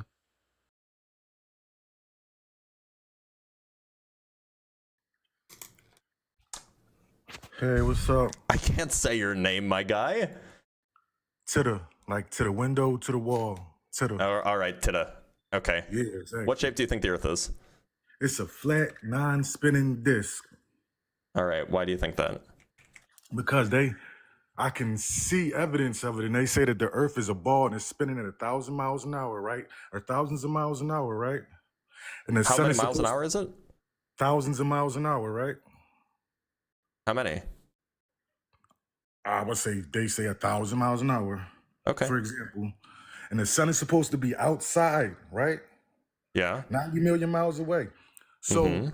if the Earth is spinning thousands of miles an hour and the sun is out there, days wouldn't be 12 hours long, nights wouldn't be 12 hours long. There would be glimpses because we'd be spinning past the sun and moon. So Did you just mute yourself? sorry. You're good. Say it again. And then I You cut said, out. if Earth was spinning at 1,000 miles an hour and the sun and the moon are 90 million miles away, Mm-hmm. days wouldn't last 12 hours and nights wouldn't last 12 hours. There Why would be not? glimpses because we're spinning past them How so many fast hours do you that think it days- takes for the Earth to spin? Make one full circle. It don't spin, it's flat, it's fixed. Well, you're saying if it was spinning at this Yeah, incredible if it rate, was spinning, if it was Right. spinning, how fast would it take to make one full circle? Or how long would it take it to make wouldn't one full take circle? long at all. It probably takes seconds. So, what do you think the name is for the amount of time of one full spin of the Earth? Sun cycle or whatever, I guess. I don't know. There's a name for it. You know it. I promise you know it. The amount of time it takes for the Earth to make one full spin. Oh, a day. Yeah, it's called a day. So it would take 24 hours for it to spin one full circle. Not So it'd seconds, take 24 hours. It'd take 24 hours for something moving at thousands of miles an hour to spin around the sun. Yeah, so And the then, do you know how equator, laser the targeting equator systems work? moves. The equator moves at something like 1,000 miles an hour. Now, how long is the equator if you were to travel all the way around it? Do you know? It's flat. Can I ask you a question? Do you know how So laser hold on, targeting I just systems have work? to finish this. So the equator is about 24,000 miles around. So if it spins at 1,000 miles an hour and it's 24,000 miles, that would be 24 hours. That's a lie. Like Well, they've been you lying might to us think since it's we a were lie, born. but it at least know it's a lie. debunks the claim that you made that if it were spinning don't 1,000 debunk miles it an at hour, all. days So wouldn't listen, do last you for know- 12 hours. You know how laser targeting systems work? Roughly. Do you? Laser targeting systems don't work on a round earth. It works on a flat. Why Lasers not? don't bend. Lasers don't bend. Well, I mean, This is that's how not true. They, planes shoot they rockets absolutely with do. targets. It's called refraction. But laser targeting systems don't work over enormous distances because the Earth is in the way. Unless you're like very, very high altitude. If you're like in a plane, then they can work over much further distances, right? Yeah, that's what I'm talking about. Jets use laser targeting systems. Then Yeah, they and have this how- thing in the plane that keeps I'm sorry, the how plane high do level. jets fly? I don't know how high jets fly. So jets fly, I mean, we're talking about like fighter jets, right? Yeah. Let's say the F-15. 15? Yeah, how high does F-16 fly? Let's just find out. So So it has a if, service, it reaches it its flies service higher ceiling than of 30,000 50,000 feet, feet, right? Yeah, because Okay, so it can fly up to Commercial- 50,000 feet tall or 50,000 feet high. Commercial airlines go to about 35,000 feet. Now, the question is Yeah. how far away could a laser targeting system work on a globe if your target is 50,000 feet in the air and you're 50,000 feet in the air? That's laser the question, targeting right? systems don't work on the globe. That's why airplanes. We're- are called we're about- airplanes, we're because they about to fly figure that through the out. Air over a flat plane. We're about to figure that out. The government gave out the documents that the Earth is So, flat. You can go look at it interestingly on the enough, website. Interestingly enough, hold on, I'm just double checking the math.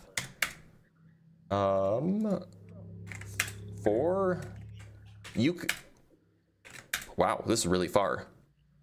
So a laser targeting system would be able to still be functional even from over 1,500 kilometers away. If your target is 50,000 feet in the air and you're 50,000 feet in the air, you could target something that's over like almost 1,000 miles away. Mm-hmm. So there's no issue. There's no issue with laser targeting systems. They don't work on the ball. Since They do. We just went over this. They do work. Laser targeting systems work on a ball Earth. Yeah, they do. They don't. Yeah, they do. We just went over this. The I just sun did the and the math moon for is in you. our atmosphere. We live on a flat plane. It's fixed. Do you The have evidence that Bible they don't work tells on a you ball? Huh? Do you have evidence that they don't work on a ball? My pop was a pilot for the Navy. I know a bunch of pilots. I asked them these questions. It's flat. They're just not going to tell you that because they can lose their job. Oh, okay. So because your Navy uncle, you said? My dad. Your Navy dad, he told you that it's flat, and therefore it is flat. I can look at the instruments and tell that it's flat. It has a Yeah, what instruments do you look at to tell that it's flat? It's like a gyroscope thingy. Yeah, how do that you use a keeps the plane gyroscope to figure level. out that it's flat?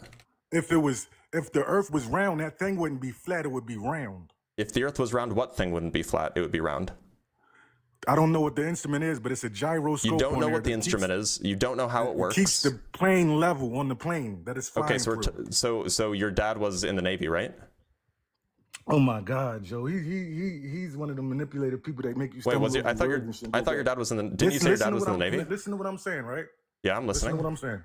So, the instrument is blue on top, and the bottom half is brown, representing the Earth. The blue part represents the air. Now, in the middle of it, it has a line that it tilts back and forth, not back and forth, but up and down Yeah, to keep the plane it's an level. attitude indicator. Yeah, that right there shows you that the plane is flying on a flat plane. That's why it's called the airplane. How does it show you flies that? through the Oh, it's an artificial air. horizon. I'm sorry. How does it show that the Earth is flying on a flat That plane? horizon represents the real horizon on the Earth How does that show you that the Earth is flat? because it's flying over that plane at the bottom, the brown part. That's the Earth. That's the flat Earth. It has to keep level. Planes don't dip. Have you ever flown a plane? Have you ever felt the plane? Have you ever dip flown a plane? around?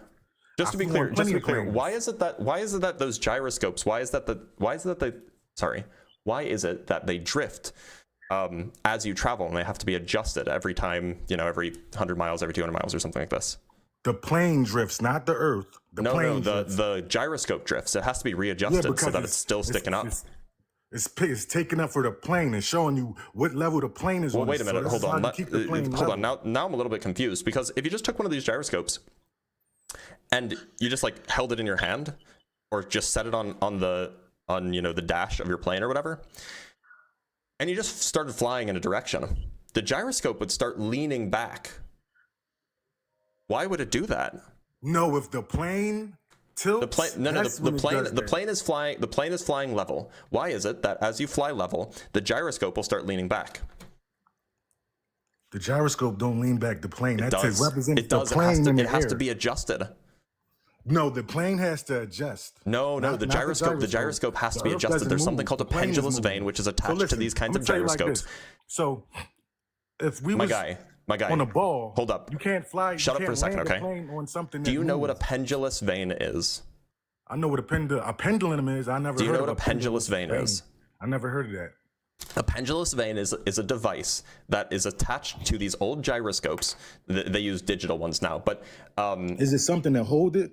no, While it moves? it's a device that's attached to the gyroscope that adjusts the gyroscope with the direction of gravity. And the reason why they're there is because if they didn't do that, those gyroscopes would tilt back as the plane was flying. Then that got something to do with the G-force on the plane, not the Earth. No, it has to do with the shape of the Earth. The Earth is flat. I know you I keep could walk saying down that, the my guy, street but you've been lied and to. Every 8 inches, it's still flat. I'm sorry, my guy, you've been lied to. No, you've been lied to. You believe in your government. No, I don't really interact with the government at all. I believe in the scientific method. I believe that we can use scientific instruments to figure out what's going on in the world around us. Do you believe that? I believe you can use your eyes to figure out what's going on around you. Do you and think your that we brain can to use scientific instruments to figure out what's going on around us?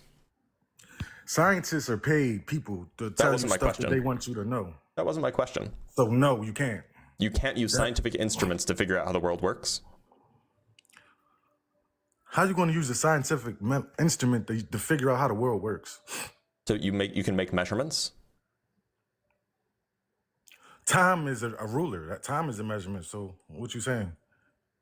Scientific instruments are used to make measurements. And so is time. Time is not a scientific instrument. You use time to make measurements. That's how you measure your day. No, you measure time. You don't use time to make measurements. Time is a measurement tool. Time is not Time real. is not a tool. Yeah, it is a tool. No, we use tools to measure time. And then You we seem very use time confused to about measure this. our day. No, listen to what I'm saying. Like, take away everything that you've been You seem told. very confused. No, I'm not far from confused. Just listen to what I'm saying. Are you Take away sure? I mean, everything like, that you've been look, told. you don't think that we can like use telescopes to like figure out things and use like gyroscopes to figure out things and use like Yeah, you can use a telescope without a chip in it to see real stuff. so you agree that we can use scientific instruments to figure out what shape the It Earth depends is, on what you're trying to use it for. just to figure out stuff about the world that we live in. If you want to say that, then yeah. Okay, and so we then agree that we can use scientific instruments to do that kind of thing, right? Depending on what you're trying to use it on. Is there anything that we're not allowed to use scientific instruments on that like you think that if you try to use scientific instruments then it's not right?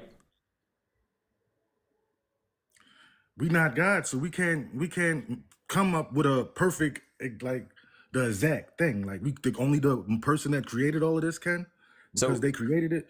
But we're far from him. Do you think that we can Small. measure? Do you think that we can measure things like how fast things are moving using scientific instruments? that? Yeah. Okay. Do you think that we can, you know, if you were to drip some coal dust in some water, do you think that you could measure how fast the water was flowing by keeping track of where the coal dust is? Is the water being held by something like for example? Imagine that it's in like a cup? tube. Are you talking like a river or ocean? No, it's just like water in like a clear tube.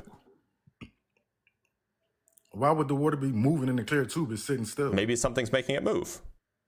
If you drop something in the water, it's going to sink. No, It's I not mean gonna like move the water move. if it's just a tube, like a That's pipe, water displacement. like water can move in pipes, right?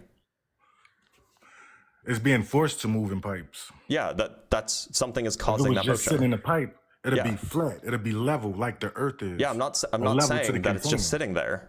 Yeah, Like it's sometimes not it'll be really sitting there moving, and then you it's can just measure sitting that it's there. not moving, and sometimes it's not sitting there and you can measure that it's You got moving, to right? give it something to react to. For Yeah, it to something move. would need to cause the motion if it were going to move. But do you agree that if it were moving, you could measure it? You can measure how much is in there, but it's not moving. It ain't Can you nothing to measure how fast it's moving? Why would it be moving if it's just sitting Something there? is It's not making it gonna move. What's making it move? The container that it's in? There's nothing Whatever is making it pushing move. on it, whatever is causing it to move, imagine that something is making it move. Could you measure how fast it's going? Yeah, you can measure how fast it's going. Okay, great. Now, why is gonna it have to- then that by measuring the speed at which water is flowing through a circular tube, so it's a tube that's just a big circle, If it's just sitting there, it's not moving. It's just sitting there. if you I'm take a not circular dumb. tube, That don't work on me. That don't So- work on me, yo. so my But if guy, it's just sitting there, it's not if you take moving. a circular tube, you just lay it on a table, just let it come to rest, right? It'll eventually stop moving. Imagine that it's like made of plexiglass or something so you can see inside.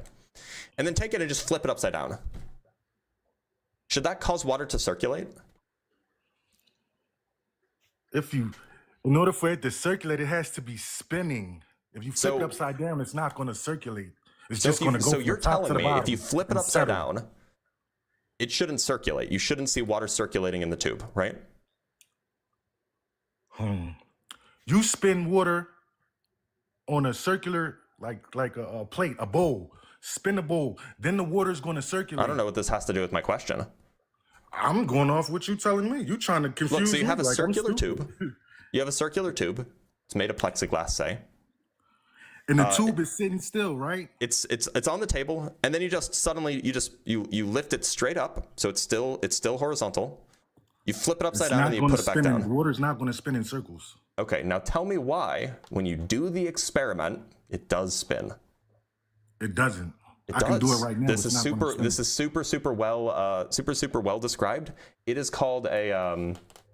Did you do this experiment It's for called yourself? Or you taking It's it called from a somebody else? Compton. What's it called? Can you This is answer that? famous. Did you This do is like this a famous experiment thing. yourself? Did you do this experiment yourself? Um, No. one sec. I just want to. I can't remember what the name of the thing is. No.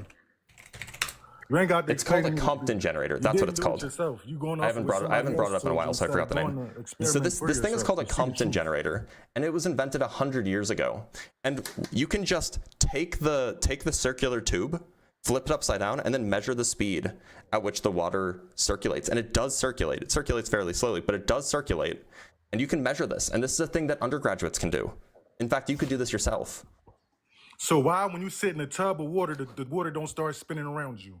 Unless you drain the water, that's when it starts spinning. I don't see what that has to do with the question. The reason why it's the same thing. It's a tube. It's not the same thing. The reason why the spinning happens is because of the Coriolis effect. You can't unexplain. I'm explaining it to you right now, my guy. My guy, I'm explaining it to you right now. And it don't spin around me. I'm explaining it to you right now. The reason like I why said, it I can happens sit is in a because you tub of flipped water the circle. and it doesn't spin around me. That's because the tub is not a circular tube of water that's being flipped. It doesn't matter if I can get in a pool and the water don't spin around me. I can get in a circular pool and the water don't is spin also around not a circular tube of water that's being flipped. Oh my God, Joe. The important feature here is that you have the important feature here is that you have a circular thing that is being flipped upside down. That's what causes the water to move. All right, so if that pool had a top over it and you flip it, that water's not going to spin. It's just going to go from the top to the bottom. It's going to settle. No, it actually would spin. It would spin. It would start to circulate a little bit. Yeah. It's not going to spin in circles. Water's not going to spin in circles. I mean, it would. It would be slow, but yeah, it would. And in fact, this is what I'm getting at. We agreed that we can use scientific instruments to make measurements. We've agreed that you can measure the speed of these things, and both of these things have been done. Anybody in the chat, go jump in the pool, a circular pool of water, jump in the middle and tell me if that water's spinning around. You have to flip the system. Otherwise, you won't see any effect. The system is caused by flipping the water. That's like saying if you flip a snow globe, that water's going to start spinning. You have to spin it in circles for that water to make a tornado and start spinning. Funnily enough, if you flipped a snow globe, it's not going to spin. It would just be very, very small. If you flipped a bigger snow globe, the effect would be bigger. So why aren't the oceans spinning? Because they're not being flipped. If you flip the ocean, the water is going to spill out. What do you mean? Oh my God. So my guy, this is an experiment that's been done. If you flip the ocean, right, it's on the bottom, right? If you flip the ocean on the top, gravity's not going to hold that water. Gravity's a theory. The water is going to spill out. That's why in order to run this experiment, we use a tube so that it doesn't spill out when you flip it. And even if you had a bottom to it, when you do this is something that's measurable. You can look it up. You can go do the experiment yourself. It doesn't take a lot of sophisticated hardware. Nobody else said. Okay, then do it yourself. My guy, do it yourself. Different results. Do the experiment yourself. Prove it wrong. Different results. Prove it wrong. Do it yourself. You're going to get different results. Okay, then do it. Go to the hardware store. Build your little Compton generator. Do it yourself. A generator with a motor. That's what it's called. It's called a Compton generator. A generator has a motor that spins, right? It's called a Compton generator because it uses. Answer the question. A generator has a motor that spins, right? No, not a Compton generator. Generators have motors. Not a Compton. It's just the name of the thing, my guy. It's called a Compton generator because it generates motion using the motion of the Earth. It do what? It generates motion using the motion of the Earth. Spins. There's no electric. There's no moving parts here. It spins. There's no moving parts here. It's literally just a tube of water. And that generation, whatever you were talking about, that would make it spin. It's literally just a tube of water. There's no motor. There's no motor anywhere. So if I flip this bottle of water over right now, right? It's in a tube-shaped bottle. Mm-hmm. If I flip it over, it didn't spin. If it's sitting on if it's sitting like vertically and then you if it's sitting vertically, you caught yourself, right? If it's sitting vertically and then you flip it upside down, it will induce a tiny little spin. You have to do it in a controlled way though, because otherwise you'll see sloshing. A controlled way, you got to do it in a way that you got to make it spin. You mean? No, you have to do it in a very precise way. You have to flip it perfectly. Containment system right here. You have to like flip it perfectly because if you do it too messily, no, you got to spin it. No, you don't. For it to spin. I'm looking at the spin now. You don't have to spin it actually. I just spun the water and the water just spun. in the Right, bottle. but that's not when what's I flip happening it, when you it flip the don't- tube of it water don't over. spin. When I That's flip not the what's bottle, it happening. don't spin. That's not what's happening when you tip the tube of water over. It's This just not, is right now. It's in a It's tube. not a guy shaking it up. He's just flipping it. You fucked up. You fucked up. I don't think that you understand what just happened. I understand when I'm looking at it. How can I not understand? The bottle is still. Right now, the water is Yeah, subtle. now It's level. carefully And I take flip it. it. Carefully It take don't it and spin. turn it upside down. But when I spin the bottle, the water spins. Like I was saying. Thank you. I'm out. Answered your question. Okay. Put on your running shoes. You should try this experiment. You'd be surprised. I just did it. Well, no, I mean, With like no actually, generators. like No get a tube of generator water, make a generating large motion tube of for the water. water to disturb it and make it spin. So None of to that. be clear, did you actually measure the speed of the water when you flipped it upside down? Or did Man, you just we ain't look got at to it do and you're all like, that. ah, You're it's gonna not bring all spinning? this scientific stuff up to confuse people. Like So you don't need none of that. my You don't guy, need I none of grant You that can use science your confuses eye. you. I got grant a that science tube. confuses you. No, it don't confuse me. Oh, I'm it not doesn't. dumb. I'm not dumb. I don't need a scientist to explain Oh, you're not anything dumb. Okay, to me well, that I no, can see that's with great. my own eyes. I agree, my guy. I agree. You're not dumb. Absolutely, you're not dumb. We should talk about measurement analysis. So, what was the method that Right, you I'm used about to to follow measure you. the velocity of the H2O particles in the plastic bottle that you just flipped? What? See, you going all extra, and we don't need to do all of that. We don't need all that. We don't That's why need to you make mad, measurements. because It'll you just know prove me wrong. We don't have to make measurements. We don't have to make measurements. I just Oh, did okay. the whole I experiment thought you that said you're that we can talking use about. measurements to learn about the world around us. See, here you go. You think you're talking to a dummy. You're not going to confuse me. You're not going to confuse me. I thought It you may have I thought already this, I thought happened. that. No, you're not going to take me off of what I said. You're not going to spin me around off of what I said or none of that. That's not going to work. Like I said, I took So this bottle of water while if I you're was sitting so level, sure, why not just try the I flipped experiment? it upside down. The water didn't spin. And did The you water measure it? didn't spin. Did you measure the I don't velocity of the have water? to measure. Why do I have to measure it? To make sure that it's, not just spinning slowly. I can see it with my eyes. I don't need that. I'm sorry. This Can you is see how science is for dummies. Did you just say Science is for dummies. Science is for dummies. For people that don't know how to use their brain, they got to tell you, look, this is what you've seen. You didn't see this. This You is a seen really this, bad this, look this, for and you. this. No, we don't need all that. We We don't eyes. need science. You're right. We We got a don't need brain. science. We have eyes. It's not like we had eyes for 300,000 years and we've only had science for the last 500 years. And in the last 500 years, we've advanced so much You know more what than we ever science had in is? 300,000 years. Just saying. Science is when they understand the magic. When they're not scared of the magic anymore and they can explain it. They can, this is why that happened. Because this, and this made this. Okay, I understand it now. That's what science is. Yeah, science is about understanding using quantifiable experiments and observations. Now, Okay. while I got you here, can you explain how a solar eclipse works?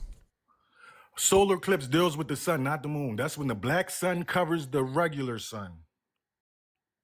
Lunar Where eclipse is is the called black the lunar sun? eclipse for a reason. That's when something else covers the moon. I was asking about solar eclipses.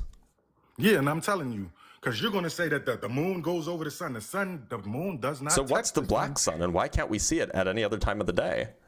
Because the black sun is where the aurora borealis comes from, and it lights the regular sun. Have you ever seen the aurora borealis? Not yet. I really hope to at some point in the future, The but I haven't black had the sun chance. is at the bottom of that. The black. North So Pole- wait a minute. So like, the North Pole where is is a the hole black in sun? the earth. The black sun is in the North Pole. It's a hole in the earth, But not the one in wait, Antarctica. so the black sun is in the North Pole. So then, how does it cover the If sun? you during can't a get the solar video because they eclipse? took it off of YouTube. I would Wait, tell you to hold go on, look at this I'm video with confused. a I'm helicopter confused, Mike. flying. So You know where Mount you Hermes is? gotta That's help where me the out black here. sun is. You really gotta help me out here. So solar eclipses happen when something covers the sun, right? Yeah, the regular black sun? moon. That's why it's black. That's the black Hold sun. on. Can you let me like go through my line of questions? So a solar eclipse happens because something is covering the sun, right? Yeah. And you said that something is the black sun. Yes. But you also said that the black sun is at the North Pole. Yes. But the solar eclipses don't happen in the north direction.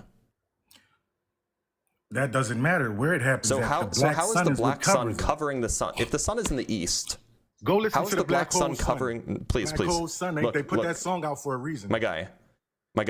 How is the black sun covering the sun if the sun is in the east and the black sun is in the north? So tell me how the moon is covering the sun if it's in the day. Wait, can you answer my question without just shifting the burden and asking another question? This is pertaining to your question. My question is, how does it work in your understanding? I can explain to you how it works in my I understanding just later, told you. but the black sun is in the north, the sun is in the solar east. How is eclipse. the black sun covering the regular sun? Because it comes out and covers it. So the black sun leaves the north. Just like the aurora borealis comes out of the black Wait a sun. minute, so hold on. Does the black sun leave the north during a solar eclipse? Yes, it does. Okay, so why isn't it a solar eclipse for everybody at the same time? It is. You have to be in a certain place to see it. So it's not. If you have to be in a certain place to see it, then it's not a solar eclipse for everybody. It is. You have to be in a certain place to see it. Are you just directly contradicting here- yourself? Like, look, No, I'm not look. contradicting myself. If at it's all. if it's a solar You can eclipse see it for from everybody, Philly to here. You can see it from Philly to South Carolina. look, okay, and so Georgia. let's say that if it's a solar eclipse for everybody, then everybody should be able to see it, right? if the sun was really 90 million miles away, everybody If the would be able solar to see eclipse it. is for But everybody, it's not. It's in our atmosphere. if the solar It eclipse is depends for on where the everybody, sun is. if the solar eclipse is for everybody, then everybody should be able to see it, right? Everybody's not in the path of the sun to see it, so everybody's not going to see it. But if the how can the black sun be covering the sun if other people can see the sun like it's perfectly daytime? Because you have to be under the sun on its path as it's moving, to see it. So the black sun only covers the sun for some people? Oh my God, Joe. The black sun covers the sun, period. It doesn't matter if you can then no see one it or should be not. able to see the sun. You can't see the sun because the black sun blacks it out. There are people who can see the sun during a solar eclipse. Because they're on the other side. They They're on can't the other see side. the black Wait, sun. are they above the sun? Oh my God. Can you go above the sun? I don't think the sun is in the sky. I think it's somewhere else. I think it's very, very far away. The sun is in I'm our asking atmosphere. you Have you because ever you listened? said Can I ask you a you question? said it's on the other. You said that they can be on the I other didn't say side. it's on the other side. I said they're on the other side. Yeah, who's on the Don't other twist my side? words. The people who can see the sun? The people who can see the sun and not the black sun is on the other side of the Help me eclipse. understand this. So the black sun, does it come, so like the sun is up here. Does the black sun come below it? Would Like it what's be going below on? it Where if does you the can black see sun it? come? It goes over top. It goes in So front here's of. the sun. People are down here. The black sun comes up here? No, ball your hand over your fist. Okay. So so here's the regular sun. Put your right? fist in front of your fist. Put Okay, your now, other fist in front of your like fist. Let me this? cut my camera on. It's like this? What's going on? Put your fist in front of your fist like this. This is how it goes. I can't The see your sun. camera. So look, The sun. so let me just draw. Do Within we the need to draw a black sun. diagram? The Do we need a sun, diagram? black sun. Your Sun, camera's black not on, by sun. the way. It's not. I can No. see me. Look, okay, so imagine that my the top of my shirt is like the ground, right? That's where like people are standing, right? And the sun's like up here. No, we're gonna say the sun is the left side of your glasses, the frame on your Okay. glasses. Yeah, or here. Okay. This is the sun. Now, This is the sun, The and then like right- the people are standing like right around here, so they Yeah. can see the sun, right? yeah. Okay, now where does the black sun go? The black sun is your right frame. It's gonna go in front of the left frame. That's how Wait a that minute, works. so what do you mean in front? This is like it's gonna be. You see how here? your hand is in front of your left, just like that, right there. How will like that stop the people? How will that stop the people here from seeing my frame? The people there is gonna see your frame. The people behind your shirt and back So of your shirt, the people like they're here. not gonna see it. Oh, okay. So like you think it's like a ball, and then the black sun kind of just gets in the way for some people. It depends on where you're at. So the black sun doesn't Just make like if you the in a black sun certain doesn't place, cover you it can see for a certain set everybody. of stars, but you can't see them set of stars if you're somewhere else. So the black sun doesn't cover the sun for everybody, only for some people. It's only in the way for some people. If you can see the sun, like if you can look straight up and see the sun, or you can look like at a 45-degree angle and see the sun, yeah. But if you got to turn around and turn in circles to find the sun, you're not going to be able to see it. What? You know how it's daytime here Yeah. and it's nighttime somewhere else? Them people Yeah. that in the nighttime, they're not going to see it. Right, but there are people who can see a solar eclipse at the same time as other people can see the sun. That's because they're close to you, but they're close, but they're not close. If you get what I'm saying, they're close enough to you that they can see what you're seeing. So there was a big solar eclipse that passed over America like a few years ago, right? Do you remember this? Do you remember this? Huh? What? The big solar eclipse that happened a few years ago, or like last year or something. Damn. I think it was 2024. Yeah, it was on the 8th. I forget what month. Yeah. No. This was this is 2024. It's April 8th, 2024. So you could see the solar eclipse. You could see the sun go dark. Basically, if you lived between Texas and like New York, there was like a line connecting Texas to New York that if you lived along that line, you could see the sun go dark. But if you were in like California, everybody on the other side of that Texas, on the other side of Texas, from Texas to Cali, if you were in like California, it would just look like a normal sunny day. Yeah. So why can the people in California see the entire sun, and the people in San Antonio because it's see out of any their of the perspective. sun? It's out of their line of sight. It's not on the other side of the world. No, but they could still see the sun. They could still see the sun. Yeah, they can see the sun. They can't see the eclipse. So it's not out of their perspective. The eclipse is out of their perspective. So like the black sun is just not in line of sight with them anymore? It's on one side of the sun. It's covering one side of the sun, just like you can't see the other side of the moon. The same thing. It's like covering one. It's only covering like one small bit of the sun. No, it's covering the whole sun, but one side. But only from one perspective. If you like went around it a little bit, you would still be able to see the whole sun. If you was on the other side that they was on, yeah. Not like the full other side, but let's say like you rotated around a little bit. Probably, it'll probably look like a half moon. So then it sounds like what you're telling me is that it's not covering the sun for everybody. It's only covering the sun for some people. This is what you see with your own eyes. If you were at that place that you said, you wouldn't be able to see the black sun coverage. You see the regular sun. Yeah, so it doesn't cover the sun for everybody. No. But didn't you say that it covers the sun for everybody? No, I didn't say it covers the sun for everybody. Pretty sure you did. Should we play it back? No. You can play it back. No, we shouldn't play it back.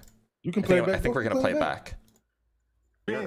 Spins. It generates there's no black sun. The black sun is in the North Pole. It's a whole for the site. So solar eclipses. Play it back. Hold on. No, I'm just getting to the relevant part. Don't worry, it's still playing. Go through my line of question. And the sun is at the North Pole. So it's past this. I can explain to you how it works. My sun covering sun leaves the north just during a solar eclipse. Of the black Wait a minute. So hold on. Does the black sun leave the north? Past this.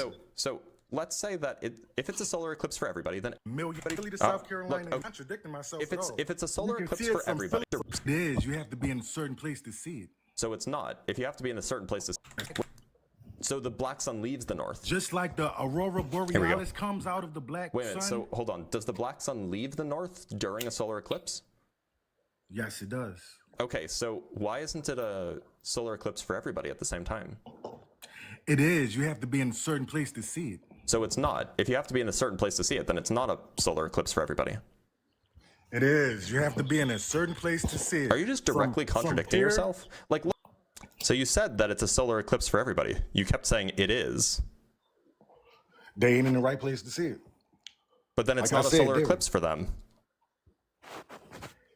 Just because they don't see it don't mean a solar eclipse didn't happen, my guy. A solar eclipse happens when just because everybody the sun is blocked by something doesn't mean it didn't happen. A solar eclipse, it's not a solar eclipse for everybody if it's not being blocked for everybody.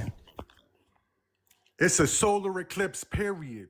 Everybody can see it, but everybody didn't see it. You have to be in a certain place. Not everybody can see it. If everybody could see it, then everybody would have seen it.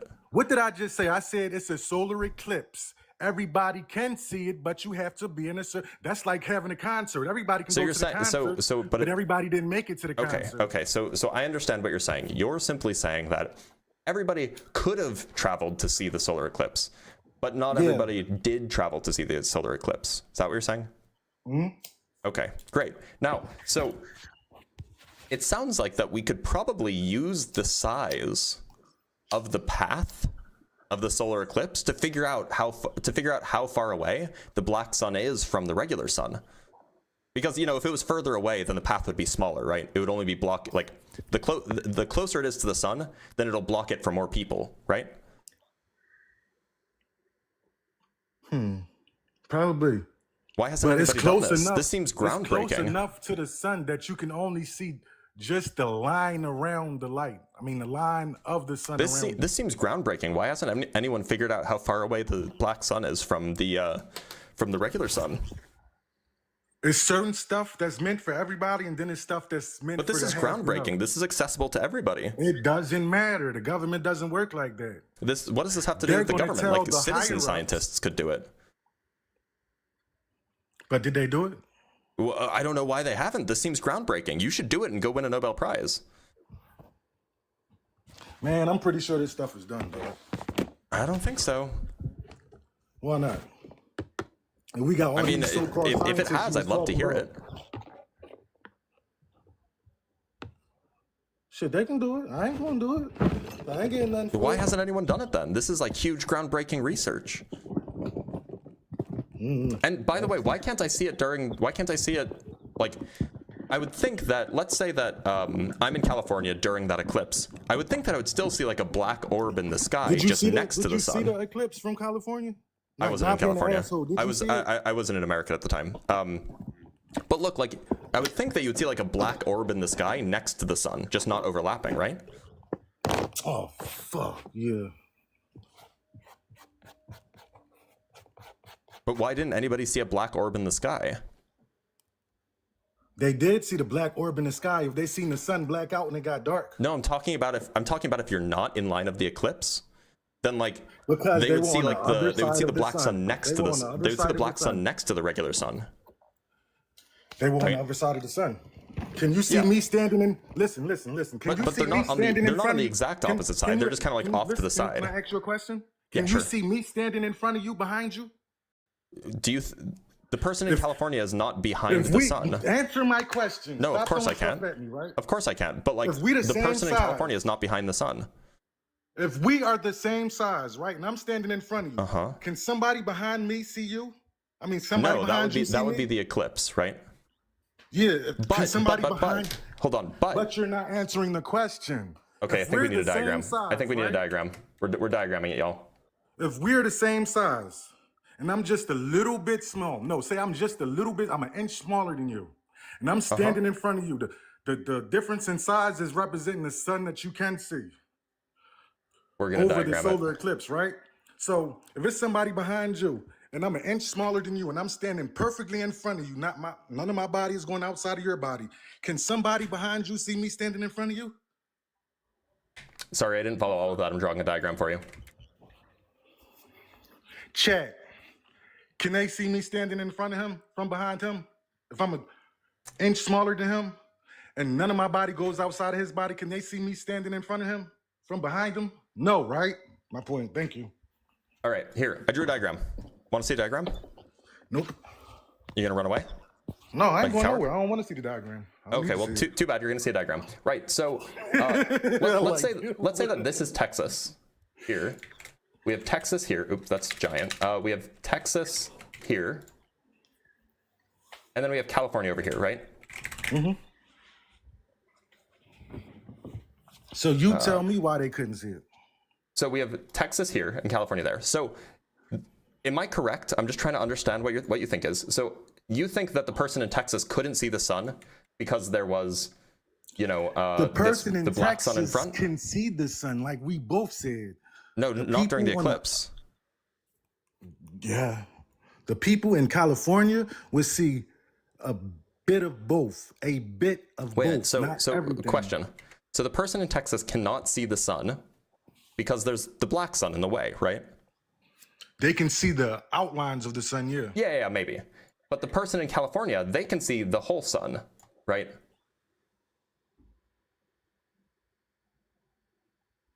Because the black sun's not in the way. Oh shit. So the sun, all right, so they in between the sun and the black sun. Why the fuck can't they see this black sun? That's a good question. I see, that's crazy. So Hell why yeah, the fuck brother. can't they see it? They should be able to. I agree. If that's what's happening, they should absolutely be able to. That is wild. Because the way you put it on the diagram, there's space in between, and it looks like that California is in between the sun and the black sun. Well, it's not directly in between, right? They should be able to see the black sun too. They Or should be rather, able to see them both separately. Yeah. This is crazy. Wow. But they don't. So that means that something's wrong, right? Something is We're making very a wrong. mistake somewhere. It ain't us making a mistake. It ain't a mistake. We probably see it as a mistake because that's the way it's supposed to be. So it can't be a mistake. Our, But then our why don't we see perception it? or our brain is not connecting somewhere. That's where the problem is. I mean, or maybe the black sun's not real. The black sun is real. How do you know? If the black sun wasn't real, we wouldn't have a aurora borealis Why do you think that? because that's where the aurora borealis comes from. Why do you think that? Even the scientists that you talk about tells you. No, they don't say that the they aurora do. borealis comes from the black sun. Yeah, they do. They're not gonna. This is I could tell you how the aurora disclosed borealis information. works We're if you talking want. about disclosed information. I can tell you how the aurora borealis works if you want, but it doesn't How it involve a works? black sun. How it work? Yeah, so during a solar storm, so, you know, the sun has weather just like Earth has weather. Sometimes the sun is going to basically blast off a whole bunch of stuff like electrons and protons and things like this. And if we're unlucky, sometimes that stuff comes and just runs into the Earth. Now, the Earth has a magnetic field, big magnetic field enclosing it. And so those particles coming from the sun, they get wrapped up in the magnetic field, and then they bump into stuff in the atmosphere. And bumping into that You stuff know makes this the how? atmosphere glow. You notice how? Because I have a PhD in physics. That's just a paper that explains that you learned what they wanted you to learn. You know that, right? Yeah, so I've looked at like the original descriptions or the original characterizations of the aurora borealis. I've looked at data from the aurora borealis, correlating it with solar weather. Like, Do you this is all understand pretty. this is disclosed information that the public is not supposed to know? So why would they tell you? How do you know it then? Because I research myself. I get Oh, but I thought it's not downloads. disclosed. How did you know it? Huh? How did you know it if it's not disclosed? Because there's a such thing as the dark web that have all of this information, and then we have declassified, what you call it, but that's not in the declassified. Yeah, the aurora is like a really well understood thing. They're not Actually, gonna here's tell a you- question. Yeah. Why is Oh, there shit. an aurora australis? Oh, what? I never heard Aurora of that. australis. Have you never heard of this? No. The aurora australis is What the is the southern root word lights. for the australis? It's the southern lights. Okay. What causes those? Because the black sun is in the north, right? The sun is at where it's at right now, right? And everybody can see it, right? So what you saying? The aurora australis, also known as the southern lights, can't be caused Thank by you. the black Dark hole, sun, by the Jesus, black triple sun. black darkness, non-ether beings. We What? come from that. Yeah, you. What are you lost ta- you when I said Look, that? you said that the black sun causes the aurora borealis, right? Yes, it does. Okay, and it does that because it's in the north, right? Yeah. Okay, so then what's causing it in the south? The black sun. But the black sun's in the north, not the south. It doesn't matter if it's in the north or the south. You can So see how the is sun it causing it in the north and south if it's in the You can north? see the sun when it's in the north and the south, right? You can see the sun But in the north look, when it's in the south, I right? thought that the aurora No, answer borealis the was question. You happening can- because that's where the black sun is most of the time. Isn't that your view? Okay. I can't hear you when you leave the app, by the way. But like, look, if the No, my aurora phone borealis closed. comes from the black hole, from the black sun, and the black sun is in the north, then it would make sense that the northern lights are seen in the north direction. So you have to look north to see the northern lights.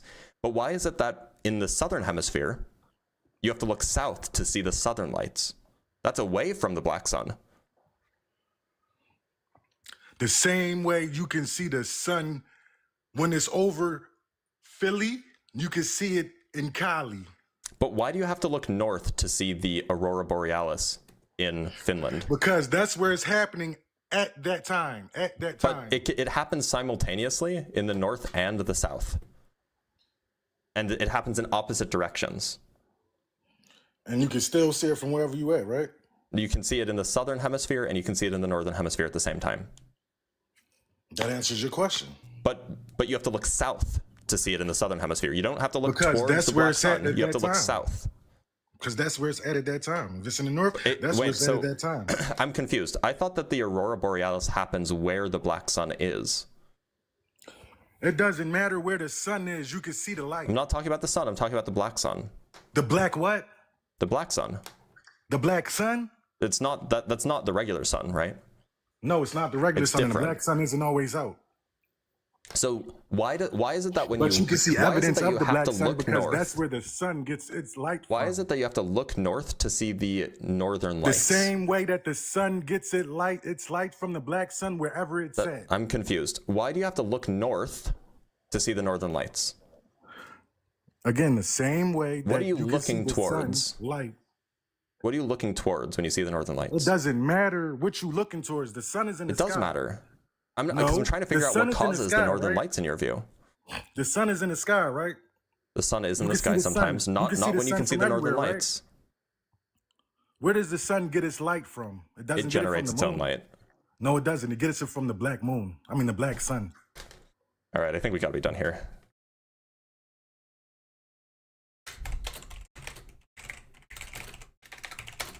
Like, I don't know, man. We can only do so much. All right, let's read some super chats, and I'll bring up another guest.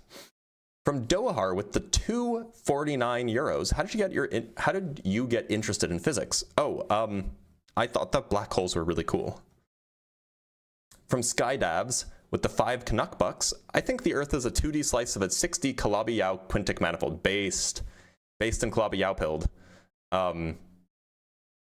Wait, hold on. Blitz, try debating people with arguments founded in slightly less flawed logic. I'd love to, but none of them are flat earthers. All right, from Phil with the $10. Here's a flat earth argument rendered down to its basic element. I know next to nothing about physics or science, but I'm going to tell you why you're wrong. Yeah, that's roughly it. From Danny Turner with the 2 British pounds. Dr. Blitz destroyed AV and Indio, the 2 dumbest FLERFs. I'm not sure if they're the dumbest FLERFs, but I did destroy them. It was really bad for them. From Phil with the $5, the fact that we still have these cretins, let's not call them names, in the 21st century is in an allegedly developed society should shock and appall us all. It should, but that's a failure of the education system. Let's not label people as cretins. Nectu sends $2 saying, laughed so hard it made my tears flat. Base, let's go.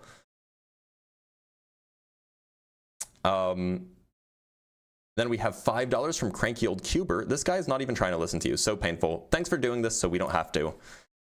You're welcome. Look, it's a guilty pleasure, I guess. $1 from Peter Hegwood. Just a big thank you. And then Iridium sent like 5 of these level up sparks, which is like $5, I think. And Liam Creighton sent a... Oh, come on. Let's not be racist.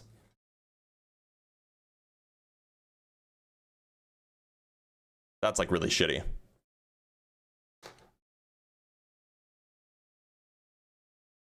That's like wildly disappointing for somebody who follows me.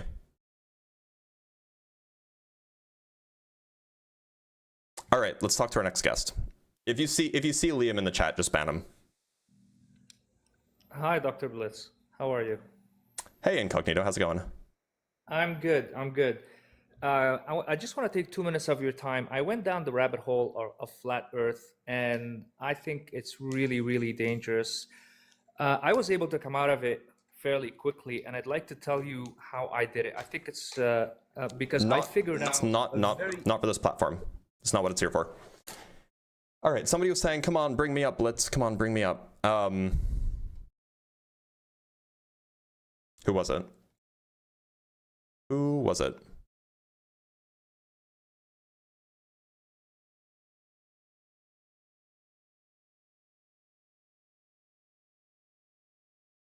Oh, it was Beethoven. That's a good name.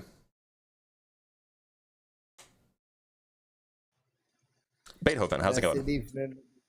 Good evening. I'm good. I know yourself good. Good. What shape do you think the Earth is? The Earth is flat. Okay. One moment. Light is sheer. Yeah, no problem. Well, so the Earth is flat, right? Why do you think that? First of all, based on what the Bible said, and second of all, I've traveled, and based on my experience traveling, you understand, I've come to realize that the Earth is not a globe, but it is flat. How was your traveling experience leading to that conclusion? Because going to different parts of the world, you understand, I understand if the Earth was a globe, we will be flying around the Earth. You understand, which the we do fly around the Earth. Fly in a curvature. It flies in a straight lineage. It does not curve. How do you know? Because you feel when the plane turn goes up, down, left, right. You feel that projection in the plane. You don't really have to actively turn. Planes are going to do this essentially on their own, using things like what are they called? Passive aerodynamic surfaces. Not basically true. Plane don't do that. It's the pilot they do. who directs the plane. Right, to direct plane, whether the plane goes up. No, I mean like modern jets, like the ones that passenger jets that you fly in, are basically auto stabilizing. That's how well designed they are. You will still feel if you're going up, down, left, or right. Doesn't matter. I mean, not if it's gradual enough. So, do you think that a plane flies perfectly level? If a plane fly perfectly level. Do you think that passenger aircraft do fly perfectly level? If it fly perfectly level, based on the pilot experience. Do you think that they do? Do you think that they actually fly perfectly level? A little shaky. Do you actually think that they fly perfectly level? It has those who could, yes. Okay. What would you do if I told you that modern jet airplanes, like the Boeing 747, actually fly slightly tilted up at about 2 to 3 degrees?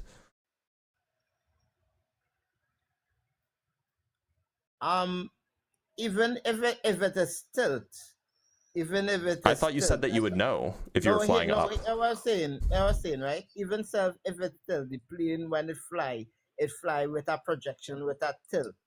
It does not direct which direction the plane go. That's what I'm saying. You're right, it doesn't. So the pilot is who direct it. So that was saying, even self, you understand, if once you're going around a globe, you will know that, you understand? And it's so planes essentially, like, it does require some effort, but planes essentially will ensure, like Boeing 747s, these large modern aircraft, will essentially always make sure that they are flying 2 to 3 degrees above horizontal with respect to the local vertical. And so if it were the case that they would fly and they would like end up pointing up because of the curvature of the Earth, they would self-right. In fact, they do this themselves. What I'm saying, right? You're going around something. So if you're going around something, going straight and around something, you will be able to tell the difference. How will you be able to tell? Because you know what is a circle, you know what is a square, you know what is a flat line. So you can. How would you tell that you're? How would you tell that you're changing your angle? How would you tell that you're? Whatever. How would you tell that you're changing your angle by like a few degrees every minute? Because you feel when the way that you determine what angle you're traveling at is what direction gravity is in. And if you were always oriented the same way with respect to gravity, you wouldn't ever notice the difference. You feel it. How would you feel it? With what organ do you feel it? Bro, stop trying to be funny for me. You feel it. What do you feel it with? Do you feel it with your eyes? Or anything is do you feel it with your eyes? What do you feel it with? Coney Island, anything that is in movement and in rotation, you feel the vibration of the movement of that vehicle. Yeah, and you can When feel it go planes vibrating left, all the right, time. up, down, you feel that. So you can Do never you tell. have an You do you have an cannot tell actual me. argument based on either physiology or physics or astronomy or geology, or are you just going based off of natural vibes? common sense and studying from the natural Common sense world, ain't so common, apparently. which is the script here. You understand? And it gives you the guidance because you're going to where history has begun and where everything has came about, and you get the intel of it, so you can able to understand it now. But What'd you you say? understand? You go into the scriptures, which is the foundation and beginning of Going to the everything, what? which will give it the scriptures. Descriptors? Yeah. The foundation of everything where Yeah, everything and so begins. so what is it? What organ do you feel it with? Your body. Your body's not body, an organ. Your body is made of organs. Which organ feels it? Which organ sends the information to your brain? Vibration from the movement it turns. Okay, well, it seems like we're stuck in a loop.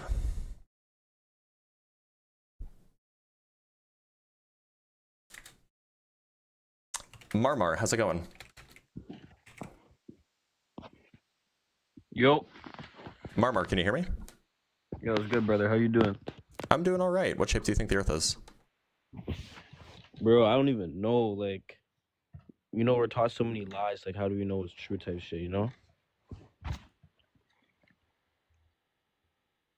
That doesn't answer my question. What shape do you think I'm the not Earth sure. is? Like, obviously... Do you like, think when I that was younger, I Australia thought- exists? Yes. How do you know that wasn't a lie that you were taught? Well, it is a continent, right? Like, you can How do see you it on know? the map. Well, we're taught that, right? Like, who knows? It could be a lie. Fuck. But, like... So what's beyond, like, Antarctica? That's my real question, you know? Like, what's... Who knows? Australia could be a lie. Come on, we have to do better than that. All right, let us, we have $2 from Benjamin Horwitz. This is a consequence of the rights war on reality. Absolutely. From CW, we have $5. E to the E equals 1, except flat Earth. What? What? The Bible guy sends $5. Thank you. You're far more patient than me, brother. Either that or you're a masochist. Also, everyone check out Dr. Blitz Debunks. Yeah, do that. That's the new channel where you'll be able to find clips of this. Although if you're watching live, you probably don't need to watch the clips. All right, let's bring up another guest. Oops, that's the diagram. Let's talk to Blake.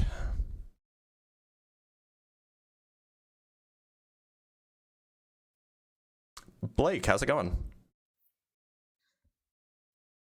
Good. What shape do you think the Earth is? What's that? What shape do you think the Earth is? A spear. Okay, thanks for being here, Blake. I've never seen that you're talking. Hi, Dr. Blitz. Jenny, how's it going? Not too bad. So, Dr. Blitz, oops, what is that?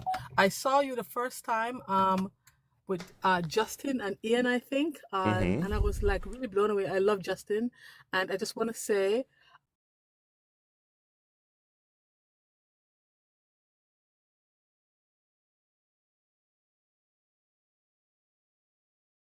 You just want to say?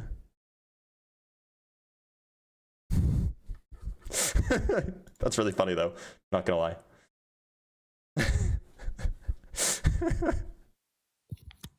Hey, Dr. Blitz. Shotify, how's it going? Hi, I just wanted to ask a question to you. Before you ask, what shape do you think the Earth is? It's a globe or a sphere. All right, Shotify. By the way, if you want to ask questions, because look, we have to respect the live. If you want to ask questions, join the Discord. As long as you're 18 plus, if you join the Discord, you can ask me questions there. Like I'm there. I'm around, right?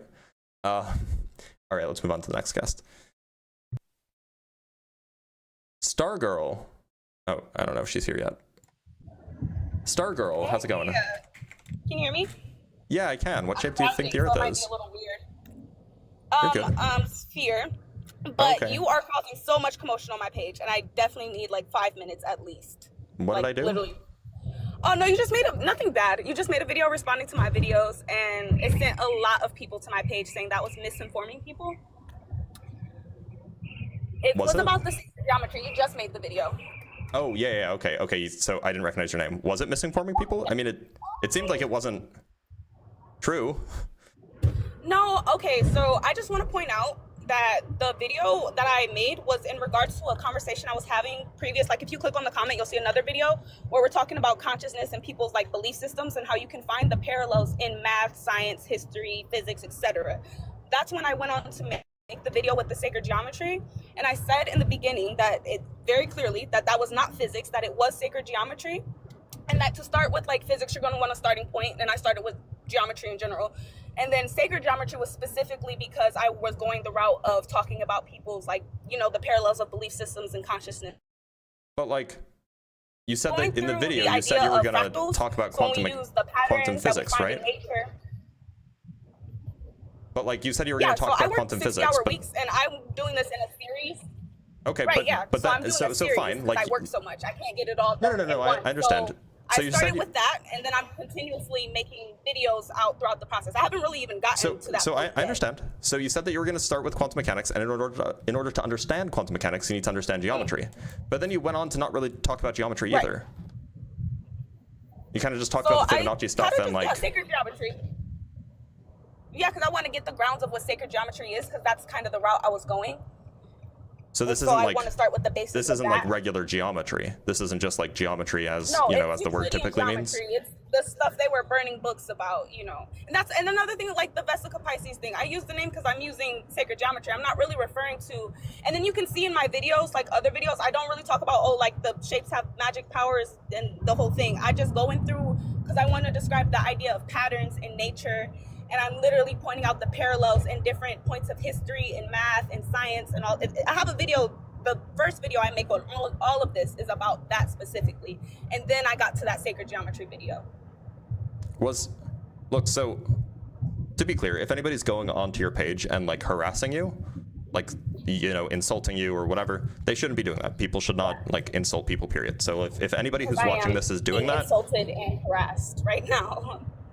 Well, and like I disavow that. If anybody's doing that, like get out of my community. You're not welcome. You can say that people are spreading misinformation without being an asshole, okay?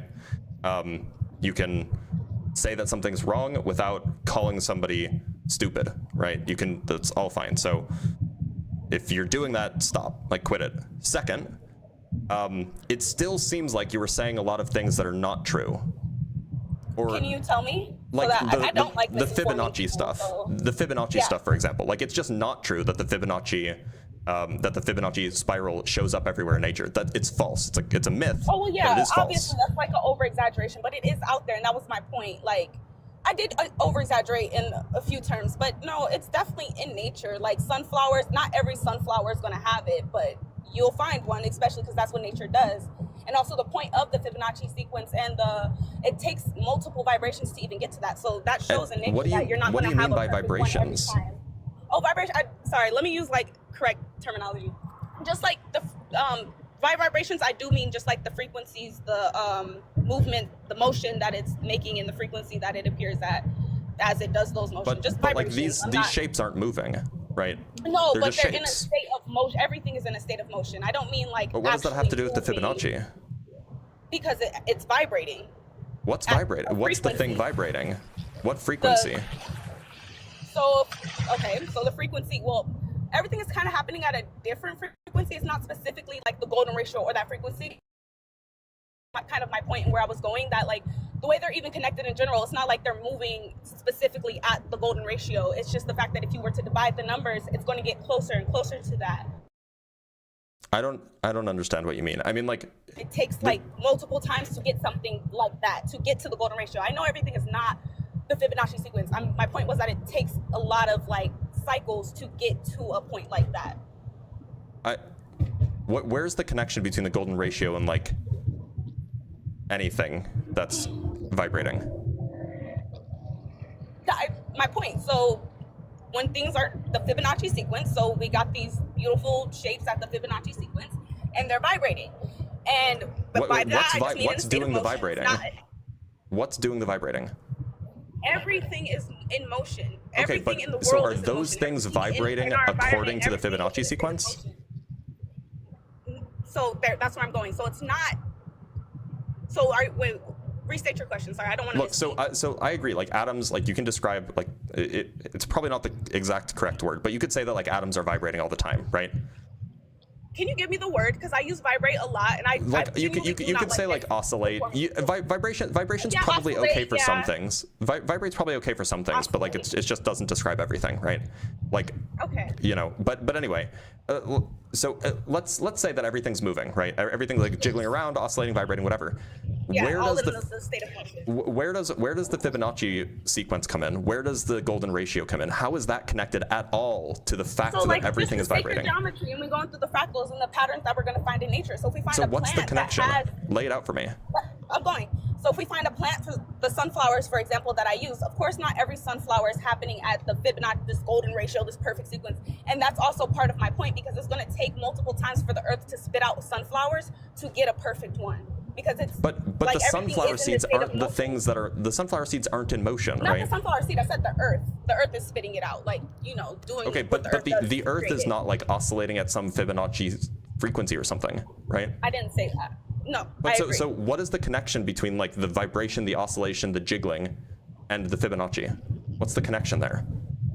That when we do apply sacred geometry and we are starting to get these, you know, shapes, that they are applied to that sequence. What does that have to do with the vibration and the motion? In relation to what? What does the vibration, motion, jiggling of stuff have to do with any of that? I'm specifically talking about when we get a sacred geometry shape. I'm specifically talking about when we find it in nature. Okay, so vibrations don't have anything to do with any of it? In the world. That's why I keep saying that it's not everything. Like, even if we do find plants, like, it's not every plant. I keep saying that. I say it a lot in my videos too, that it's not everything. That everything is not active. I understand that. I understand you're not saying it's everything. My question is, you brought up the Fibonacci frequency. What is that frequency describing, right? It's the pattern that we start with in sacred geometry. A frequency, so a frequency is like a description of a kind of motion, right? Yeah, that's what we're moving at with the flower of life, because that's what I went into. So when you say we're moving at it, what's moving, and what is it? What is the thing that we're moving at? So we're talking about the pattern being created when we're referring to the flower of life, or the seed. Okay, so we're not talking about like a physical thing moving? We're talking about the motions that the seed of life. No, it's in the video. Like, I wasn't trying to make some pseudoscience zip up of everything. I am going somewhere with this. I watched the video. So all the videos aren't there. So Yeah, look, I'm just trying to understand too, what has the frequency. one. What is the thing that has the frequency? So I'm specifically speaking about the seed of life. I'm specifically speaking about the seed of life, and how in Euclidean geometry, sacred geometry, we're going to be using this as our pattern for creation, So nothing's our pattern vibrating? for everything. In sacred geometry, no. Well, I mean, not everything is, like, as we talked about, that's not the correct word for it. It would be oscillate. But everything is in a state but of in motion. sacred geometry, And no, nothing's not everything moving. is at- What's no, moving? Like, these are everything is in a figures. state of motion. I just said that. How does that? We're talking about figures, right? Like planar figures. These are like in order to create pictures. the seed of life, it moves. In order to create the seed, What moves? Look. in order to create the seed I'm of so life, confused. the first circle. Okay, please let me speak. I'm sorry. The first circle, for example, we start with this point. In order, the definition of a circle is just the equidistance, like, of the circle or whatever the fuck. So it literally spreads out. Like, when it gets that in sacred geometry, the way that it works, the fucking shape, it creates something relative for it to move to, for it to be in a state of motion, and then it continues on with that pattern. That is the movement I'm speaking on. I'm not talking like the circle this is got what up you and mean, right? grabbed This legs is the- and walked away. I'm specifically speaking on the creation of that pattern. Is this the flower of life that you're referring to?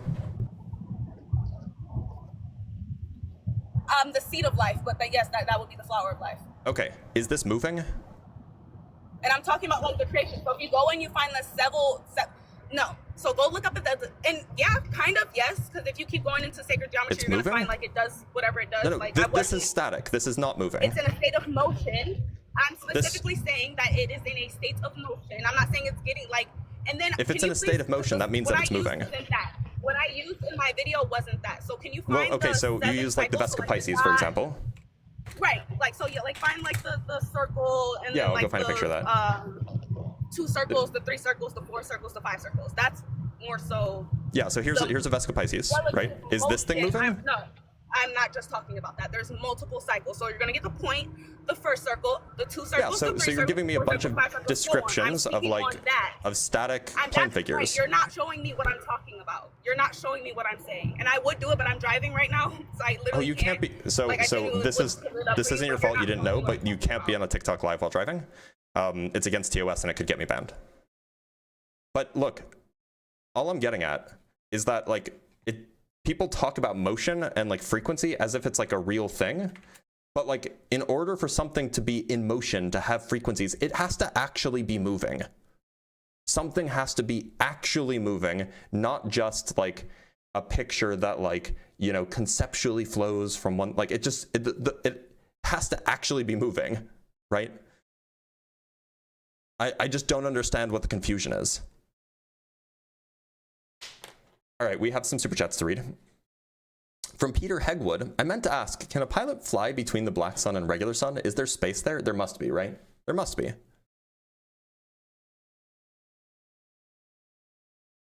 And then D Bizzle with the $5. The Earth is an icosahedron. We rolled 1. Yes, we did. Iridium sent a whale, which is like 20 bucks. So thank you so much, Iridium. I appreciate you.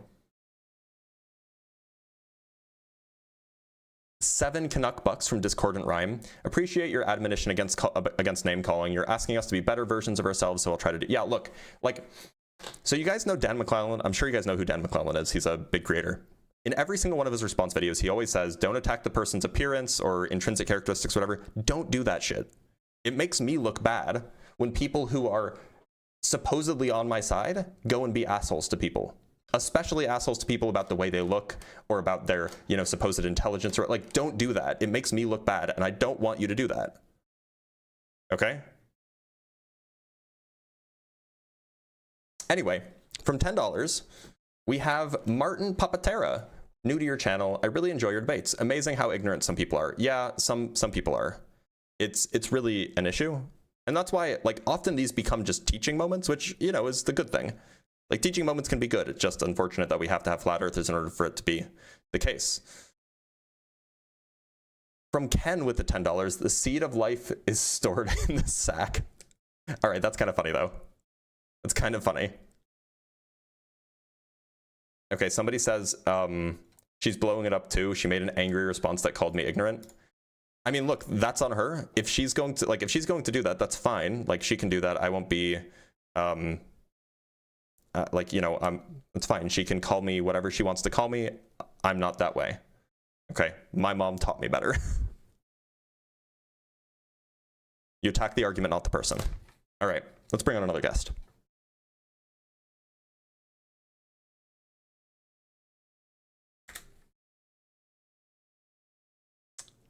Let's talk to B.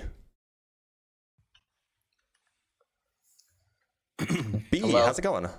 What's good? What shape do you think the Earth is, B? Man, it's flat. It's flat. All right, why do you think that?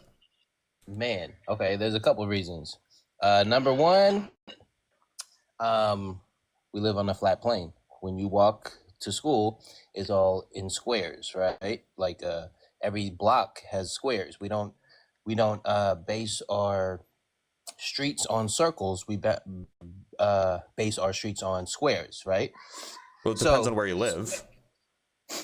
I mean, okay, but like still, there are cities that are called that have like circle roads and stuff. Okay, all right, but for the majority of the world, no, it's what you're referring to is for the majority of new cities in North America.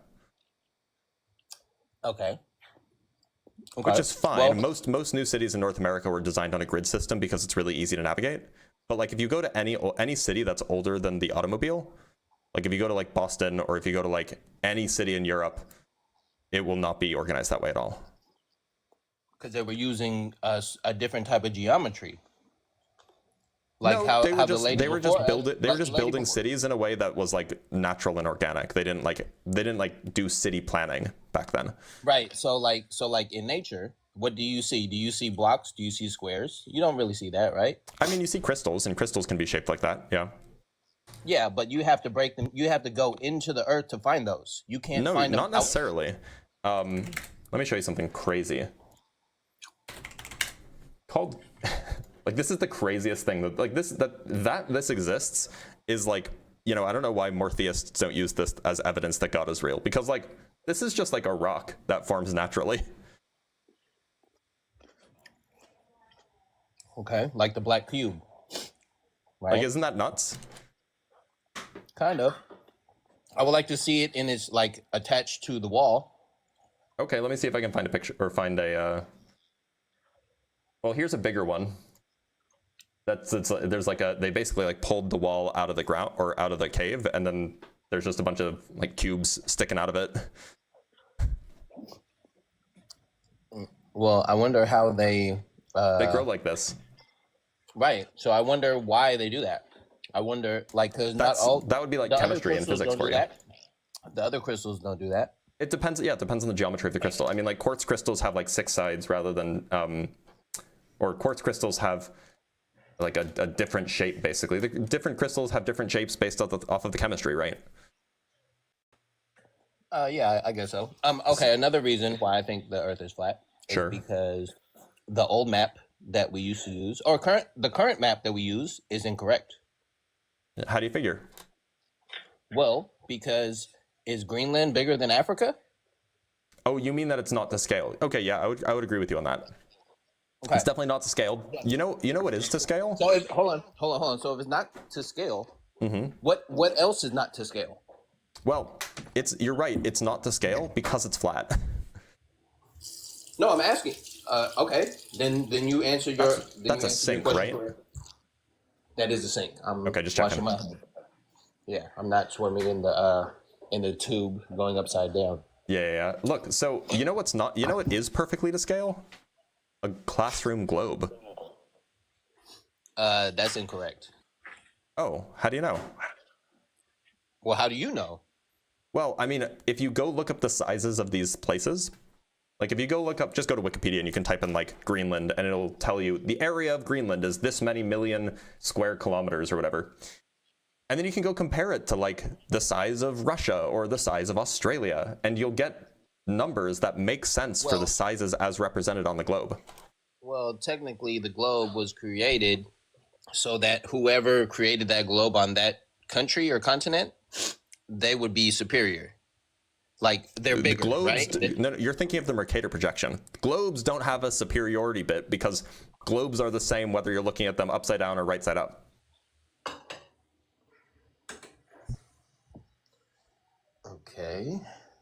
Well, I just came on to debate, but I honestly think that it is flat for many reasons, and Were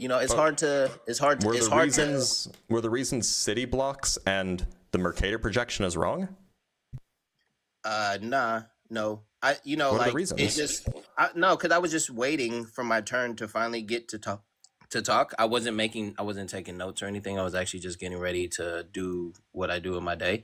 And so some of the things that I was thinking about while I was listening to the debate, you were talking to Tita for like 10 minutes and he was like making some good points, but I understand where the scientific method comes in, right? Because the scientific method was okay. Yeah. But the scientific method has been proven incorrect in our history. Wait, can you explain that? How was the scientific method proven incorrect? Okay, well, there are certain equations that were created in the early 1900s that no longer apply because they've been either It sounds like what you're describing is results, like scientific conclusions or something like this, but not the method is incorrect. Well, maybe not the method, but okay, the results were wrong. So if results we all can be believe wrong. Yeah, I agree. That's actually the beauty of science because it can self-correct. Okay, so if it's wrong, and you're basing your debate on if it's wrong, then what? Then let me go backwards. If the scientific method, if the science is incorrect, because another science comes out and says that this is this is now correct. What happened to the first idea that we believed in for fucking like 30 So usually 300 years or so 500 usually years? so there's kind of two things that can happen, right? Historically, these are the things that have happened. On the one hand, there can be scientific equations or scientific results that come from experiments that aren't wrong. Like these are things like in the past, like in the 1800s or whatever. They're not wrong. They're just not fully accurate. And so the reason why they weren't fully accurate back then is because they had less sophisticated measuring tools. They had less sophisticated methods to use to like do data analysis and all the we have like computers that can run simulations and stuff now. So the old stuff is going to like it's natural that we would improve on the old stuff. We would like make it more accurate. On the other hand, there's also the possibility that that scientists, the scientific community, will come to some consensus about some fact that's just false. Now, a good example of this is the belief in the ether. Have you heard of what the ether is? Yeah, of course. Right. So back in the 1800s, when they were still trying to figure out how light behaves, they kind of came to the conclusion that light was a wave, right? And this came about for a lot of reasons, but that's a fairly correct conclusion. And then because they knew light was a wave, which is correct, they then were like, okay, well, waves have to travel in something. So they made an incorrect inference based off of the correct scientific conclusion. So the belief in the ether was not a scientific belief. It was an inference based off of some other waves that they did understand, right? So like they're like, well, water waves have to happen in water. Sound waves have to happen in air. So light waves have to happen in something. We'll call it ether. But there was nothing scientific about that. They were just trying to make sense of the world based on what they knew. And then we used the scientific process to figure out why they don't need that or how they actually behave. But that belief, that scientific belief, just wasn't based on science, really. So that's generally what happens. You either get just gradual corrections of things as technology improves, or you have the scientific method and the scientific community coming out and correcting a preconceived notion that was not scientific but was otherwise believed. Okay, so could we be in that state right now where we think that something is the scientific, but in like 10 years or 20 years, we find something else out and that it changes the direction of our belief system? About some things perhaps, but about other things no, because the things that we can explicitly use the scientific method for, those things are not the kinds of things that are going to change. It's only the things that we can't use the scientific method for that will change, right? Or that might change. Well, I mean, we were using scientific methods to measure distance, right? And so like we're measuring the distance from the sun to the earth, right? That's what they say that they're doing. Yep, they're measuring absolutely the distance from the sun to the earth, right? And so if it is a wave, it would have to travel, right? If it's not a wave, okay, right. Everything is a wave, including me and you, right? Well, kind We're of, oscillating. sure. Yeah, you're oscillating, right? You're an atom, right? You're an atom, so you're oscillating, so you're a wave. So It's a little bit more complicated than that, but fine. Okay, well, it is a little bit more complicated. But light is a wave. Yes, light is absolutely a wave. Okay, so you were talking about the ether, right? How we used to think that the ether, even though we haven't debunked it, we just haven't found. No, we have. The ether is not some physical substance that light waves travel through. It doesn't necessarily have to be physical. Then it doesn't exist, as far as science is concerned. That's not true. Science is the study of the physical world. Right, the physical world, right? So as far as science is concerned, if something is not physical, then it doesn't exist. Okay, so in this world, you are a physical person, right? But your aura, your energy exists outside of your body. I don't think that people have auras. Okay, that's good for your thoughts, but I'm trying to tell you. I think that you would struggle to prove that. No, there's scientific methods. You can find the magnetism from your heart outside of your body. Magnetism is physical. Magnetism is what is it then? It's physical. What is it? What is magnetism? It's a force field. Okay, so a force field. You can't just like the field that's containing our Earth, or what they say, right? They say that there's different layers of the Earth, right? Or different layers of the atmosphere, right? You got There the are different layers stratosphere, of the atmosphere, yeah. right? So that would be containing our waves, right? What? No, I don't know what you mean by containing our waves. Well, Like because our like we're not waves in the before when sense you were that like having- a light wave is a wave. Okay, so listen, when you were talking to Tita a while ago, you were telling him the explanation of the tube with the water in it, and when you flip it upside down, you're saying that it will rotates. spin, it'll rotate, right? Okay, so if the tube, if we're in the tube, technically, if the Earth has a covering, because that's It what we're doesn't have saying. a covering. The atmosphere isn't a container. Okay, so the other word that I'm trying to describe is this. It does contain stuff, because if it did, then we would just fly. The air would just fly out of our atmosphere. The air is held to the Earth by gravity. All right. Well, yeah. Have you looked into the explanations for these things that you don't understand about the globe? Of course. And you know, like I can't get across what I want to get across, because the certain things that you say kind of like stop me from like articulating my point, because you stop me in between. Like you can, it's all good, man. Appreciate you. Thank you for the opportunity. Okay, B. Thanks for being here. All right, let's talk to Viddle.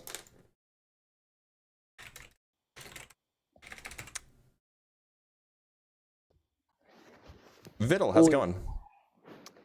Hey, I'm not a flat earther, but my dad is, and I just wanted to say, it's funny that like I tried to debunk like the flat Earth, and I was literally like going at it like with the angle of gravity, because gravity literally doesn't work on a flat Earth. You're right. And, like he didn't understand gravity. Like flat earthers don't even understand the Wait, concept of Viddle, gravity you have to be itself. 18 plus to be on here.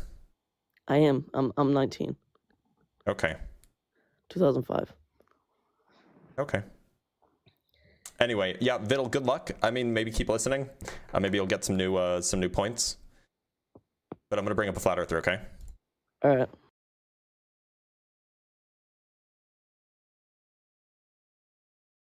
All right, let's talk to Kendall.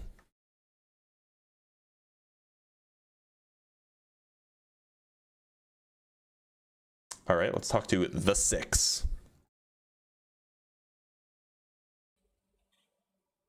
The 6, how's it going? Yeah, how's it going, man? I'm good. I have one question, man. Before you believe ask, in- I have to ask my basic question. What shape do you think the Earth is? It is absolutely round, but I have one scientific question to ask you. One. Nope, respect the live stream, please. Please respect the live stream. There's a topic. If you want to ask questions, join the Discord or come back on and ask your question on Ask a Physicist Day. El Cocinero, I'm going to fail. Cochinero? Yeah, Cocinero? the cook in Spanish. Ah, there we go. All right, how's it going? Hi, how's it going? I'm doing all right. What shape do you think the Earth is? I think the Earth is flat. Okay, why? Let me turn down the volume really quick. Give me a second. Sure. Perception of why the Earth is flat. It could be the atmosphere, the one way we can look at it, or we can look at it from an orbital point of view. So the way I see it is like the way our gravity inpull is. I believe that the way we are on this Earth, it's more flat paced than it is round based. If that makes any sense. Like this picture here? Correct, sir. And you think that space is real? The atmosphere, possibly. But you said There's stuff a lot- about like orbits. Yes, orbitals. Like the way I look at like.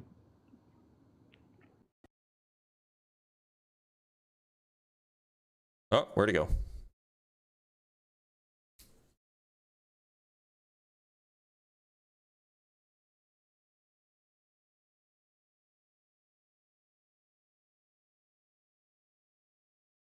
All right.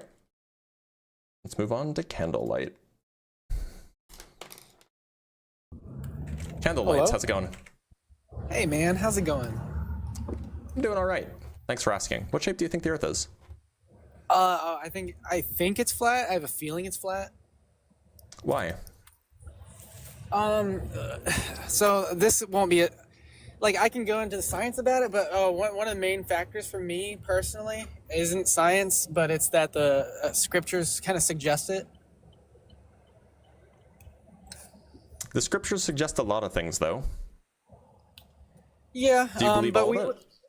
No, I haven't read everything, so I can't say I do.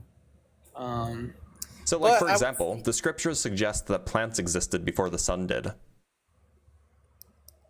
You said plants existed before the sun did? Yeah. Did it though? I thought it was in that's Genesis. In Genesis 1, God creates the lights of the big light for the day and the little light for the night on day 4, I think, and he creates plants on like day 3. So I think you're specifically, you're talking about the sun and the moon. Yeah. It does say light he created was plants created before the sun. Well, right? but it said light was created before, though. It says Right. He also thinks that light existed, that like there was daytime before the sun existed. That's kind of weird. Well, it says darkness existed. He moved upon the face of the waters, and then he created the light, and then he separated the light. So it actually kind of suggests light and darkness were one at a time, and then it was separated.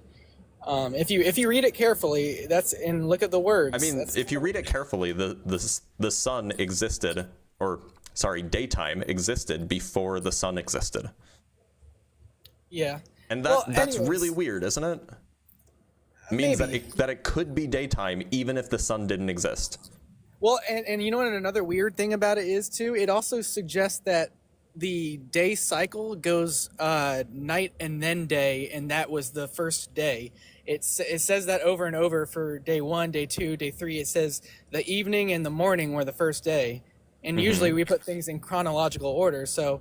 Well, that is chronological order, right? Right, so it would suggest the night came first, right? Yeah, that would suggest that. Yeah, but I mean, that along with ancients thinking mainly that it's flat. So interestingly enough, the ancients don't think it's flat in the way that modern people think the Earth is flat. They are different ways of thinking about the Earth. So the modern flat earthers, they think the Earth is like this, like that thing above my head. Let me show you what the ancient Hebrews thought. The ancient Hebrews thought it was closer to something like this.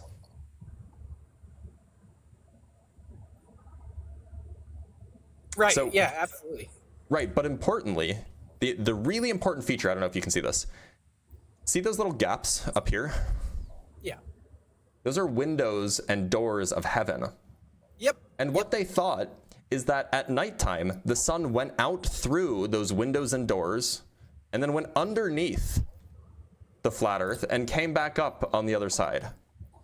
Well, I don't think all of them did, because if you read like they didn't know that time zones existed. They didn't know that they thought it was daytime for everybody at the same time. The Book of Enoch says that's not true. What does the Book of Enoch say about about time zones existing? It talks about the sun and the moon traveling through portals. Yeah, that's what these are, right? Those are the portals. Yeah, but that doesn't say anything about them going underneath the earth necessarily. So because the Book of Enoch doesn't say it, that means that they didn't believe it? Look, Well, it specifically says portals, though. He says that there's gates of... These are portals. That's what portals are, gates and doors. Right, but there's also gates of the winds and gates of rain. Right, so they thought that it was daytime for everybody at the same time. I don't... How do you know that? Because on this model, the one that I'm showing you now, everybody would be able to see the sun at the same time. I mean, I think that this isn't to scale, but... I mean, it's not to scale. That's irrelevant. The point is if the sun was above them, if the sun was still on the inside of the firmament, everybody would always be able to see the sun, unless it was cloudy, I guess. I just don't necessarily believe that. But... you can just go check this. This is if you ask biblical scholars or ancient Near East scholars, they will point to maps like this and be like, yeah, this is what they thought. They thought that it was daytime for everybody at the same time, nighttime for everybody at the same time. That at nighttime the sun actually left. It was no longer visible to anyone at that time of day, or at that time of night. I mean, I see what you're saying, because like locally that they wouldn't be able to travel around the world to know all these other people existed. But so I see what you're saying. But have you seen like the Ferguson map before? I know it's not flat, but it's another example of what like maybe the world. Do you mean the could look Gleason like. map? No, Ferguson. How do you spell it? Yes, I know this one. This one's, it's very similar. Yeah, Four corners of Earth. Angel standing on the corners. Yeah. But like, this is not what the ancient people believed, right? No, but it's kind of similar in a way. No, it's not, because in this model, the sun never leaves from like above us, right? Yeah, I mean, I agree with that. Yeah. And that's the trouble. That's the problem, right? So the reason why modern flat earthers believe that like the sun like just goes in circles above us is because they recognize that that's the only way that you can even begin to make sense of time zones. Ancient people didn't know about time zones. They weren't concerned about it. So when the sun went away at night, they just assumed that it went away for everybody. So the only thing I guess I could suggest that you might believe it would be possible would be like, let's say we were in a simulation, right? And for each observer, you could make it look like a sunset when it's not actually happening, right? So like you could, as a programmer, you could program a game to where the observers are kind of witnessing this, but it's not actually going down how they think. Look, if you think that this is all a simulation, then the discussion of the shape is completely irrelevant because it's not even real. And it's kind of where I think that a lot of us aren't just like necessarily flat earthers. We're just globe denialists, I guess. Which is crazy because like we have literally like live streamed videos of the shape of the Earth being a globe. Right. Yeah, I know. Like that is crazy, right? Like we have more evidence that the Earth, like we have more video evidence that the Earth is a sphere than we have that like George Washington existed.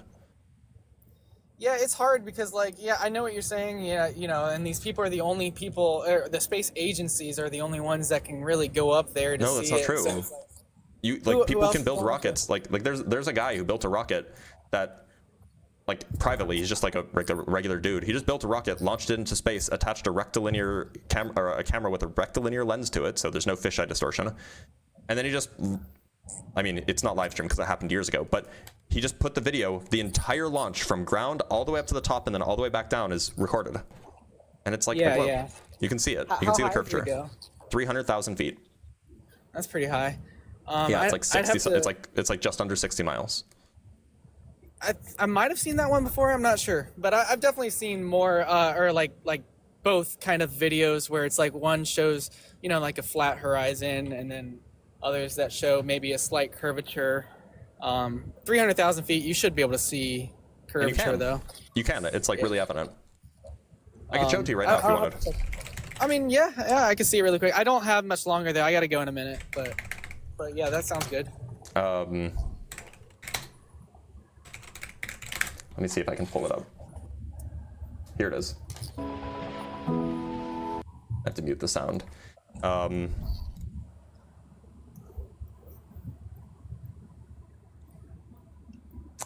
So here's it's made by a guy named Kip Doggerdas, I think is his name. And here's him like, you know, assembling the rocket and all this stuff. Like he's out in like the middle of the desert, right? And then here, that's from the ground. That's another angle. Let's see if we can, that's from the ground, but it'll switch to a angle of, one sec, it's like right here. Here it is. It's going up. I'm just gonna play it in 2x speed because it's kind of slow. Now it's spinning to stabilize. Still not quite high. You can see me tracking it. There's no break. I just want to skip because it takes a while. I just want to skip to the point where it gets to 300,000 feet. Here it is at roughly 293,000 or so feet. Is that a rectilinear lens? Because I see the we know what the lens is called. I saw the warping. Ah, there's a picture. I literally saw the warping though. I mean, he tells us what the lens is. But, okay, but even if he says it, if I see evidence that it's not, then what? I don't. What warping? If are you talking go about? backwards, when that Yeah. Earth hits near some of the corners, you see it bend the opposite way. I saw it Are for you a talking second. about like the stuff around the edges, like those? Yeah, it was like around the edge. Like yeah. like this stuff, like that little like No, white bit that around the wasn't edge. it. I don't. It was a specific part I just saw, but maybe I'm wrong. I don't know. Yeah, that part didn't show it, so I don't know. Maybe I missaw it. I mean, like that looks pretty spherical to me, pretty curved. It's slight, but it's definitely there.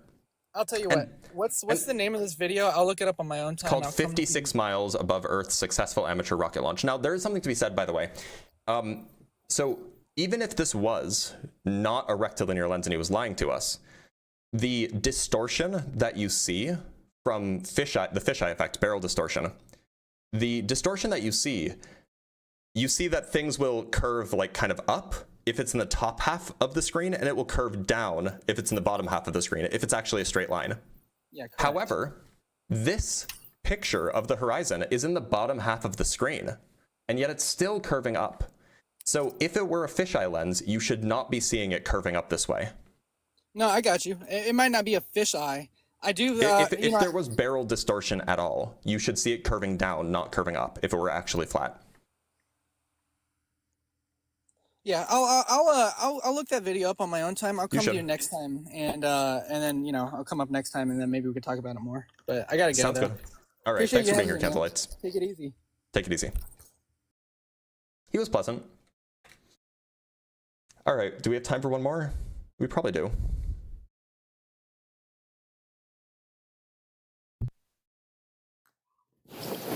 Rupert, how's it going?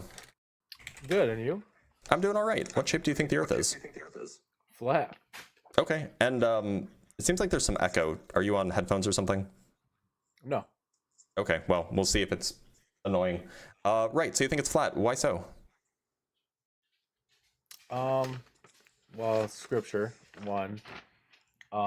Two, just other tests and stuff like that. Like, explain like a laser test. How can they go over the salt flats and a laser goes into 1.2 over 200 miles and you can still see it? So What 200-mile laser test are you doing over salt flats?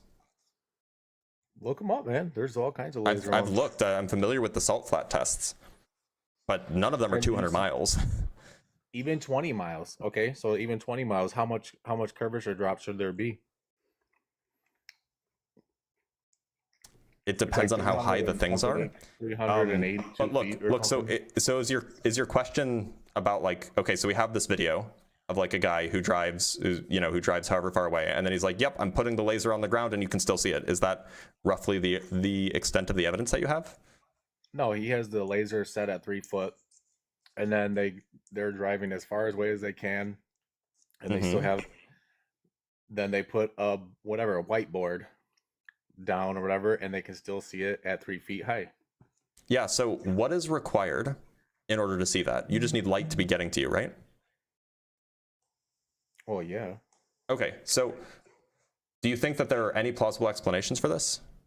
For example, do you think that I'm just saying, okay, so explain a laser. So if you have a laser, what do we know about lasers? Lasers only what we design or what we have is just a straight laser, just goes straight. No, they correct? diverge. They diverge at like, a few millirads.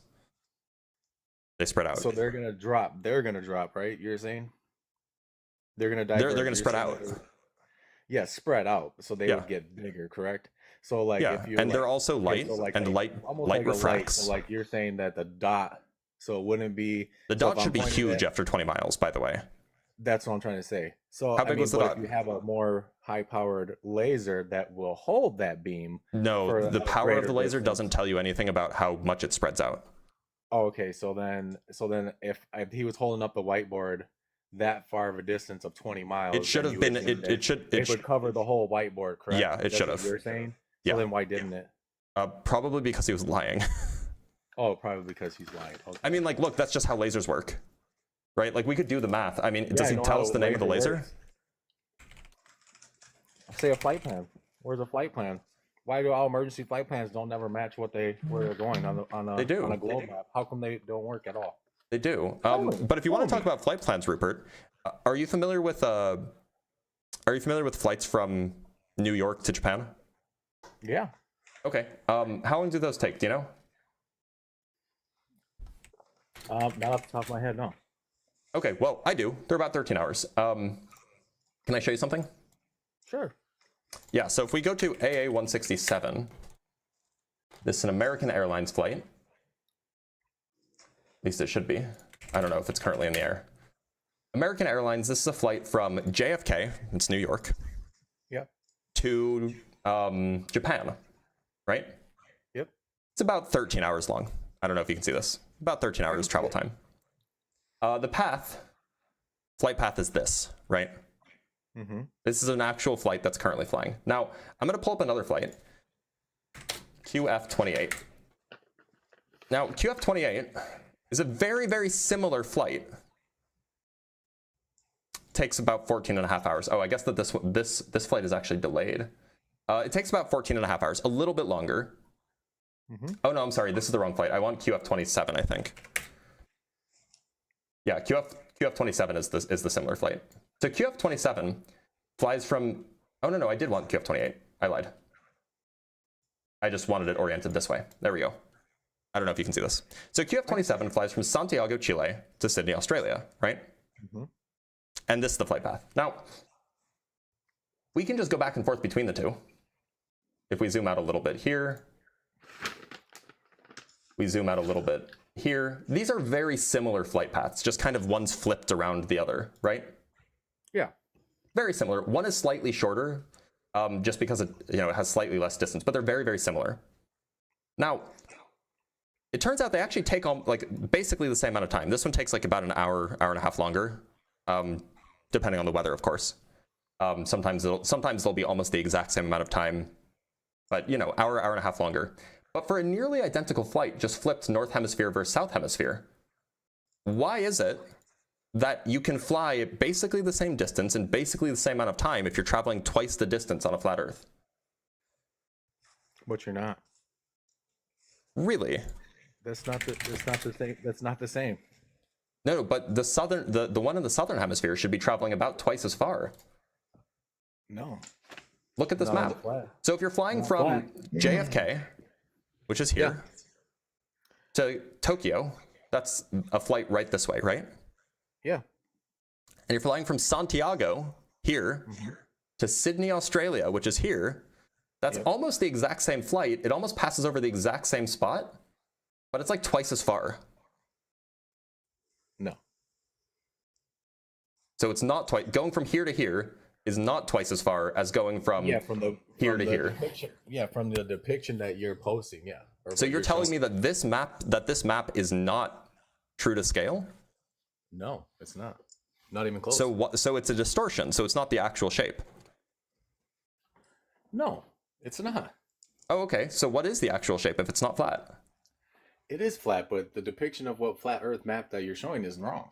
Oh, okay, so you're telling me it's the same distance from Santiago to Chile as it is from Santiago to Sydney as it is from New York to JFK? Emergency flights that have been down or whatever where they've stopped, why would they stop from Hawaii and all of the emergency flights that you can think of, they do make sense on a globe. No, yeah, okay, you want to do? We can talk about that if you want. No, they don't. Yeah, they do. Okay, so why do pilots say that the Earth is flat? Sorry?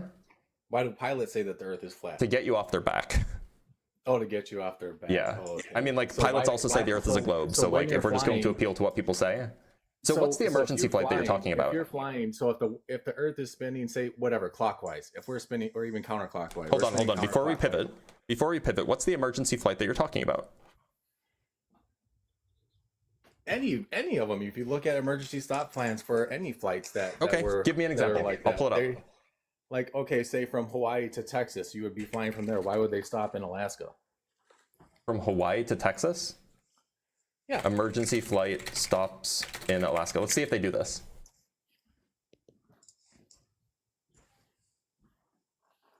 I'm not finding anything about this. About any emergency flights that stop in Alaska. All the time. There's always emergency flights that stop everywhere. Look any of them. I just looked it up. I can't find any. Look up emergency flight stops on a flat Earth map. Whatever. Look up that. Emergency flights on a flat Earth. Okay, let's pull it up.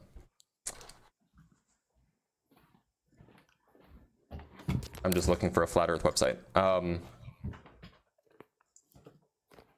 So you that's a TikTok that I can't play. I can't play sound. Actually not finding any, but you know, maybe my Google is lying to me or something, right? Do you have anything in particular that you can bring up that like I can verify happened? I know that there's emergency, so I know that there are emergency flight paths, like if you're flying from like Hong Kong to Los Angeles, you'll stop over in Alaska. Is that the kind of thing that bothers you?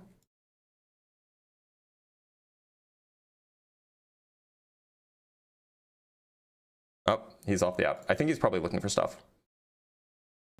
I'm on. I'm just Googling it right quick.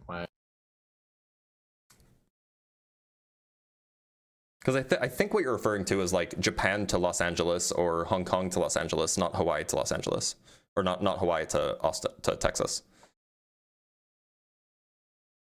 Because that doesn't even make sense on a flat Earth, by the way.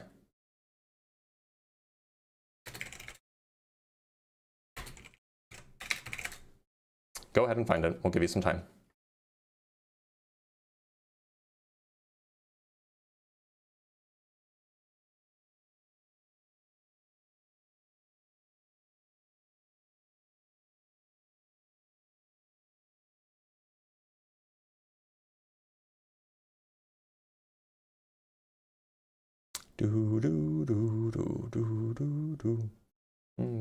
Yeah, the rhetoric is they should have stopped in Hawaii. I agree. I'm familiar with this. Go ahead.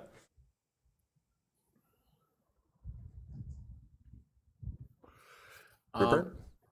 Yeah, I'm just still trying to find So are you looking for a flight from Hong Kong to Los Angeles and you're like, why did they stop in Alaska rather than Hawaii? No. Okay. What's the example then?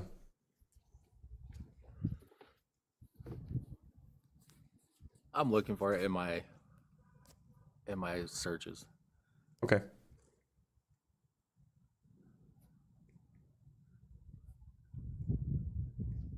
And just a question while we're waiting, or while I'm looking.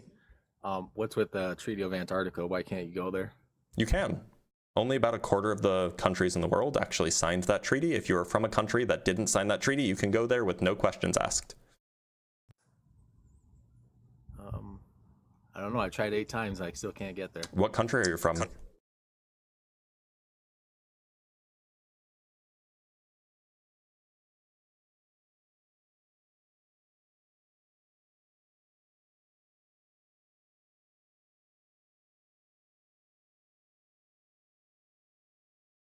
Rupert, I can't hear you when you're off the app.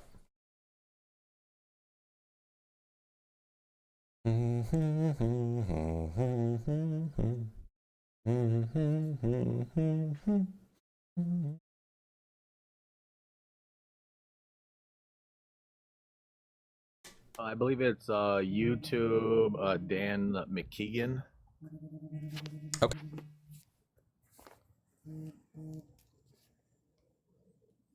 So Dan McKeegan is a famous globe earther. I think. Are you talking about Dave McKeegan? Yeah, maybe Dave McKeegan. Oh no, I was thinking of somebody else. No, actually, I think I am thinking about that guy. So where's the flight Earth? Where's the flat? I don't know why I can't talk. Where's the flight plan stuff? Like the flight route? I'm looking at it. Sorry, you can't hear me when I'm click off the app. Sorry.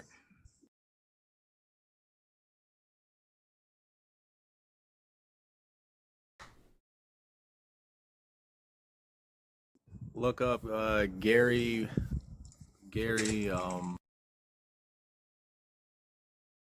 B Pilot, YouTube.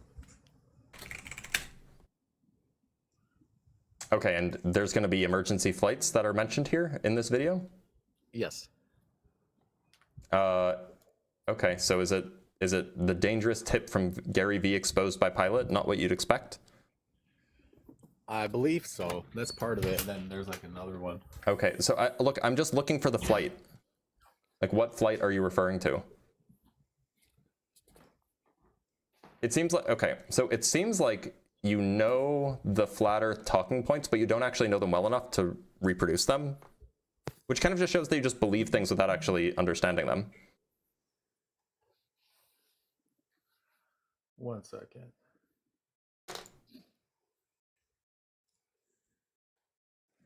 I have to end the live. I thought that we would be doing more than just waiting for you to Google. I think we're just going to call it there. All right. Well,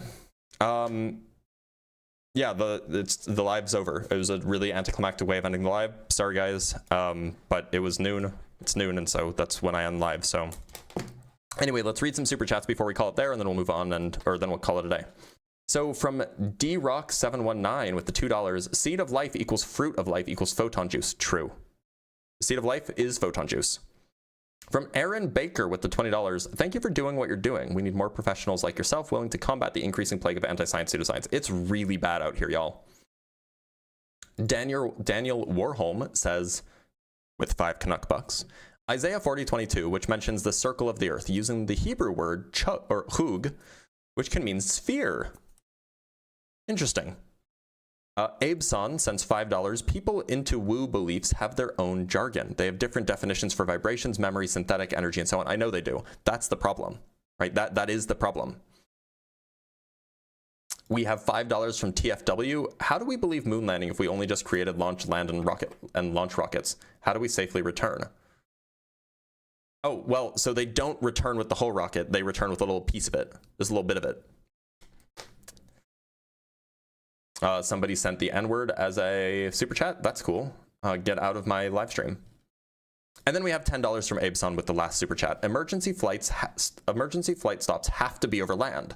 In the Pacific, you have precious few airport options. Also, Hawaii is further south than people think. Yeah, and also, the Earth's a globe. So it turns out flying direct from, say, Shanghai to Los Angeles takes you over Alaska. It just does. You can go look on a globe. Anyway, y'all, we're going to end the live here. I'm going to be out of town for a few weeks. I don't know when my next live will be. I will probably be participating in Unapologetic, but I won't be around because I'm traveling for some research collaborations. So if you need your fix, make sure to just go watch the clips that will be coming out, because there will still be clips coming out in the next few days, in the next week or so even, from previous debates. All right. Take care, everybody. Have a good few weeks. See you in November.